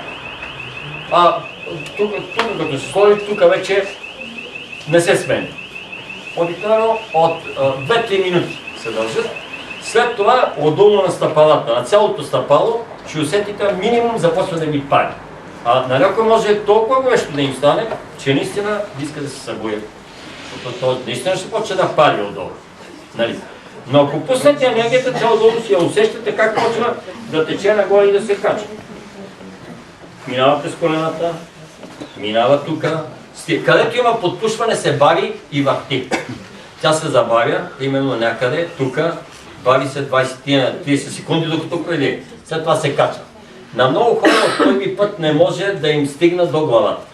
Значи, дори да стигна до краката и от главата да съм почнал, енергията стига, има подпушване. Тук има бариера обикновено на тази чакра. Около Адамовата яма. Отдолу стига, отгоре аз до тук съм стигнал и отдолу до тук, обаче тук има бариера, няма минаване. Това чак на втори или третия сеанс, когато пробие изведнъж, излезе и започва вече да се върти. Тя започва. Това е, аз съм на един човек, за 3 секунди си сложих това. Чак мина нагоре като стане енергията в моментално почат. Той е толкова чиста душа. Не тялото. Просто вътрешните ме светлини тела му бяха чисти. А това беше важно. Иначе той ви казва, да, даже аз ям. Месо не ядеше човека и не пише алкохол, вика, аз се храня с животински. Кашкавал, вика, още сирен си капва. Мляко кисело, вика, почти всеки ден. Не толкова до храната.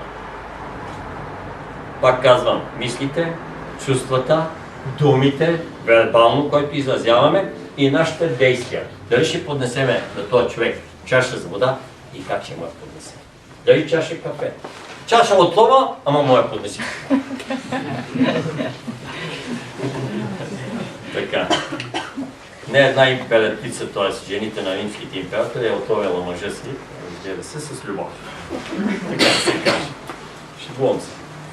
Добре. Значи, пак започвам. Спокойно седнете, както и да седнете, тая енергия е толкова мощна, че дори да си кръстосат на ръцете и краката пак ще ви. Обаче аз ще изразходвам повече, а не бива да разходвам. По-добре да не се допират краката, на два пръсти и ръцете да не се допират. Дали са така ръцете или така, няма никакво значение. Но по-добре не ги се видите, защото ще си разходвате енергията само голяма част от тази, която е определена за вас. Мнозина ще почувстват облегчение сега, но мнозина може и на третия ден, може и на петия. разберете каквото почувствате, всичко е добре дошло, защото всичко е от Божествения свят, директно идва от Бога чрез Светия Дух. Казвам ли го направо. Ще кажа алийския ритуал, той е една минута, за да започнем както става. Вие през това време една минута ще получим, след това алийския ритуал, след това ще започна да говоря на един език космически, вие сте ме чули където е, така постепенно, за да въведем нещата. И кажа няколко. Така. И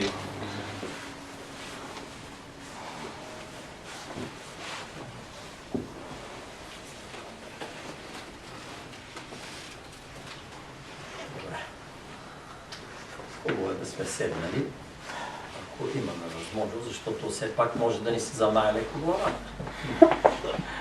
Да. Един път един човек в Бургас, бяхме с българи тук в метри 90 и седи под мен на стената. Тясно викам, къде е супер, викам, една медица съседни. После ми вика. И като ми се замая главата, и като се аз не знам вече къде си. И като се опех на стената и седех така 10 минути, докато дойда на мене си. Така е моето момче. Аз ти казах, че седни по-добре, защото голяма беше аудиторията и викам малко ще нагнетя повече нещата. Така е. Всичко почва с мълчание и завършва с мълчание, както говорят в Божествения свят.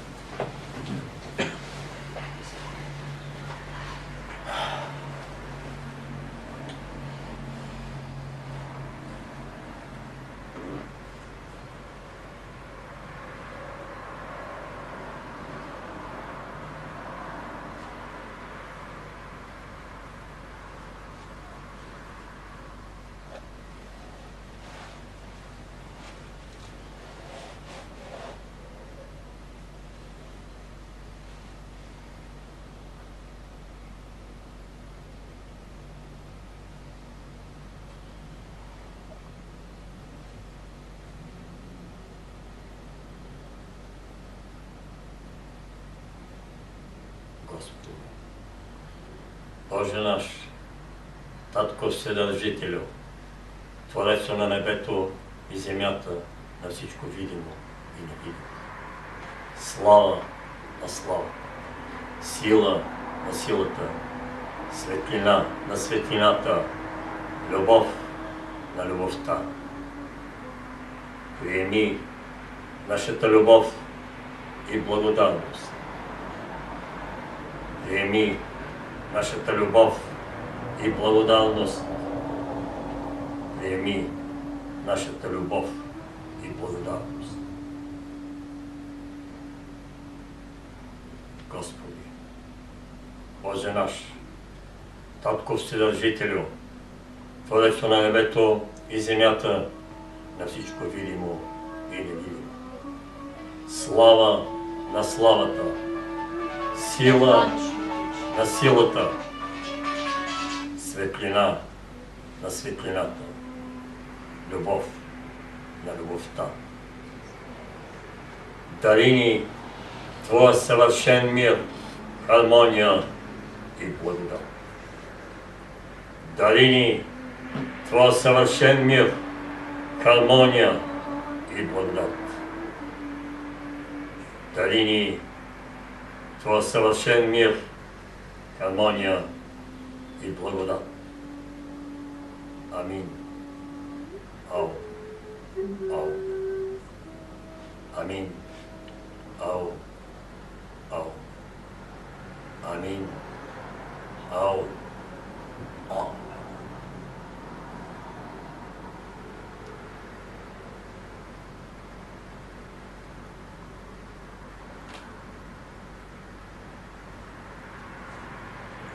Шалаха, Шалахатма, Шалахатма, Шалаха, Шалахатма, Шалахатма, Шалаха, Шалахатма, Шалахатма, Сатва, Аверум, Сатва, Аверум, Сатва, Аверум, Шала, Аверум, Шала, Ave. Шала. Ave.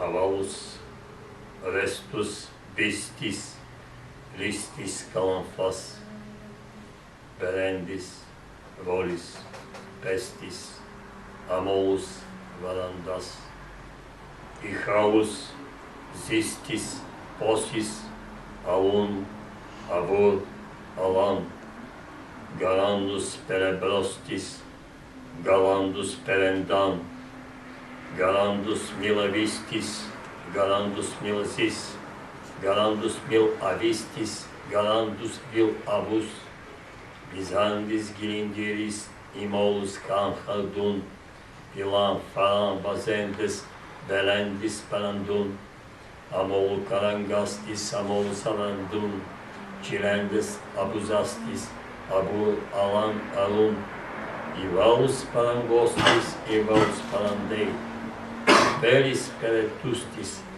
aperis perere.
Cavalus calundis bellis perembos avulandis bustis avulandis ros avulandis massis horis peres len cavandaus listis cavandaus len imorastas mundis honda virim ban calamarabastis calamaranam kilingere kindin bona busamin ibes en bezendis ibele din.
Amus, Azusis, Amorus, Aphorus, Alun, Pisendis, Calendris, Cavalus, Casistis, Calun, Camendis, Cadustis, Cagistis, Carralus, Carran, Cardinis, Carronis, Cavolis, Cangundis, Candin, Quilendes, Valendes, Verendes, Alzendis, Abus, Bizin, Ilirim, Ilibos, Ilifan, Ilihim, Imosis, Igestis, Ilistris, Ipassis, Izon, Ihalus, Ishondish, Ivassus, Ipassus,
Се събудили всичките, ще ви направя едно дребно тогава. Ще ви кажа нещо, което не може да ви. Ако не ви го разтълкува жив, губи. Не да е писано, не знам. А може и да не. Ясната ми. Това са дребни детайли, но са много важни. Ако виждате по иконите, Исус си държи ръцете така, нали? Вижте, палеци и безимен е път. Сега ще ви кажа неща за това. Ако няма къде ги почне. Приписвам се да разпогема, няма къде. Съм учил на каква. Вижте, когато казваш така с формата на очи и посидиш 10 минути, ти се засилва зрение. Пробай. Ако уморено, почива. Искам да ви кажа така. Аз този знак го правя. Не той. Макар че този знак е божествен, но това е мъжкия знак.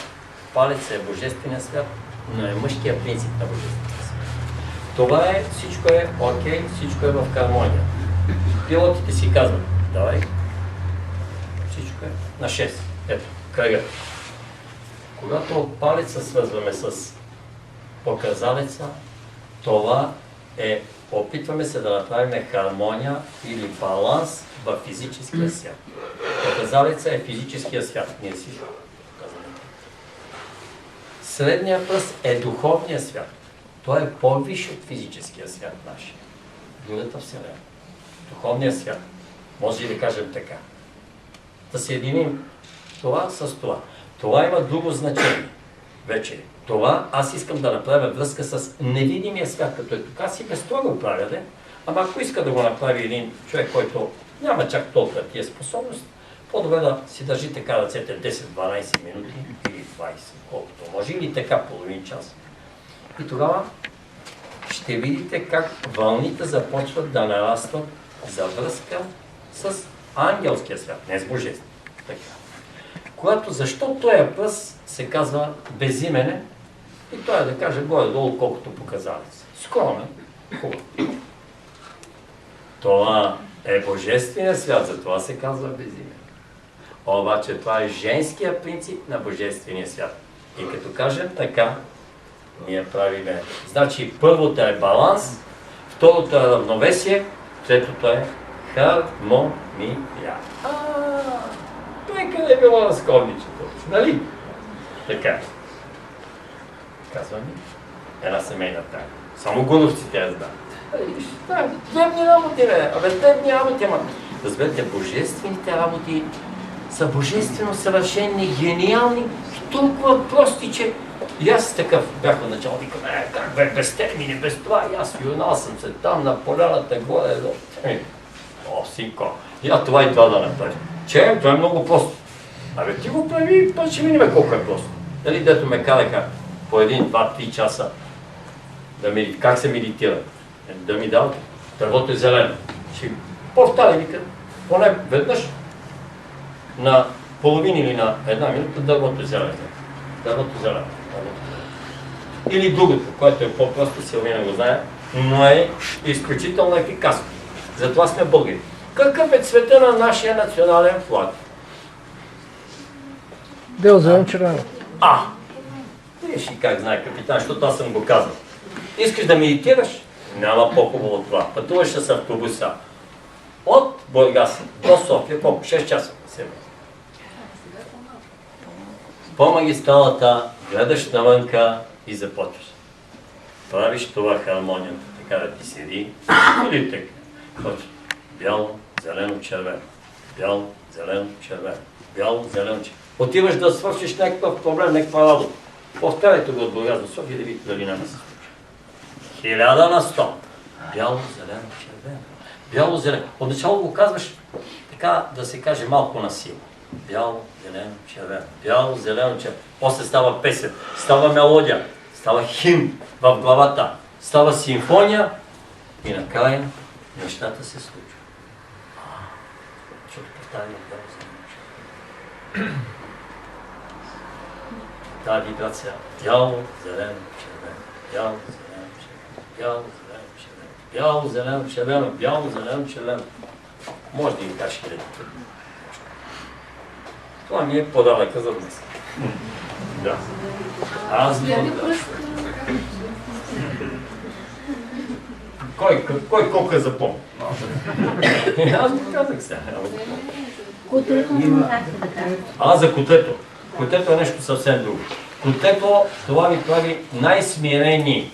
Котето затова е най-малко с божествения. Искате ли да се смирите, правите най-малко. Котето затова е най-малко. Това е знака на смирение. Особено, когато правите с двете. Тоест, понеже ви питах какво е котето. Знака на смирение. Значи, на един човек, който беше пострадал пръста му, беше заминал на една машина, така, част от него, значи показалеца, дали е наляват или надясна, също има значение, което показва, че бърка нещо в земния физически свят с някой и с нещо. Всичко е показателно, това няма нищо случай. Добре. Сега някой, ако иска да каже нещо за медитацията, Силвинка, или ти имаш нещо да кажеш, да дадем думата на женския. Да, някой иска нещо да сподели, евентуално, защото това още не може да се разбере така напълно, но постепенно ще се избистрят нещата и ще се видят какво е.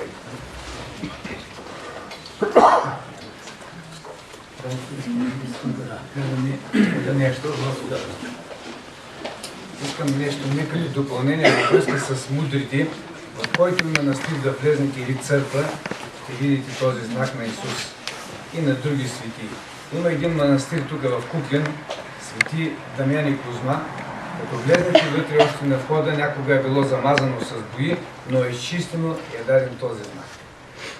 Идва при мен една жена и казва, аз понеже и казвам, че трябва дишането, основното нещо, правилното мислене, правилното пиене на вода, правилното хранене. Казва, аз съм християнка и не мога вика да правя йогийски работи. Викам, добре, само един въпрос по моят кабинет, които са идвали го знаят.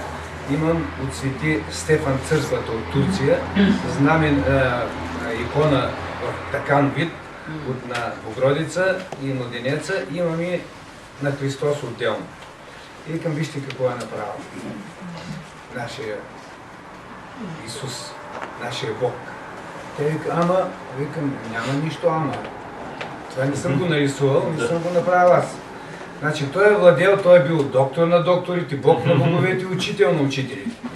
Някога санскритския език, казват и вече се говори шумно, че прабългарите са подали на Индия.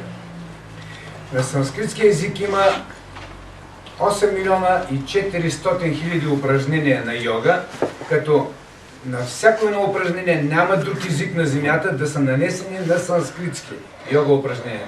Няма друг език такъв. И сигурно и тези йога упражнения няма. В Индия говорят над 300 езика, на друг език няма наименование на пранаяма, на асани и така нататък. Значи тук се говори, че някога всичко е тръгнало от тук. От тези земи, дето се намираме ние. И идва времето, когато да се връщат. И затова не напразно ние се събираме с тези, които някога сме имали някаква мисия заедно и си продължаваме нашата мисия от тук нататък. Така, ние направихме едно движение за единство и хармония, но ние с господин Изовски ще говорим за това нещо, защото много наши симпатизанти и наши последователи и това, което ние го правим, че казват, това движение за единство и хармония може да бъде едно движение като не политическа партия, а партия за единство и хармония.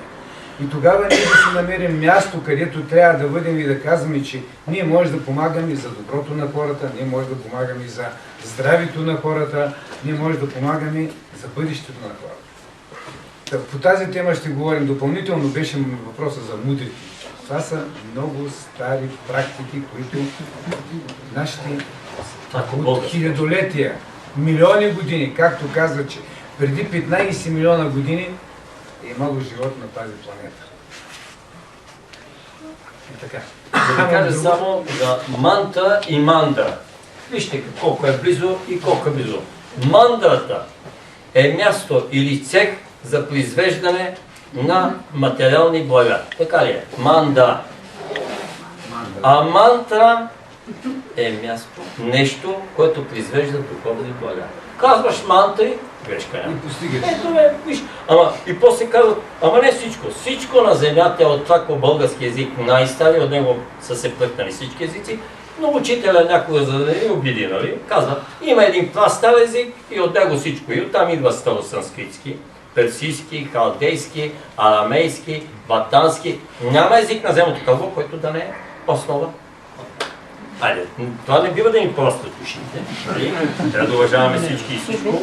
И всичко е хубаво и прекрасно, що не друго.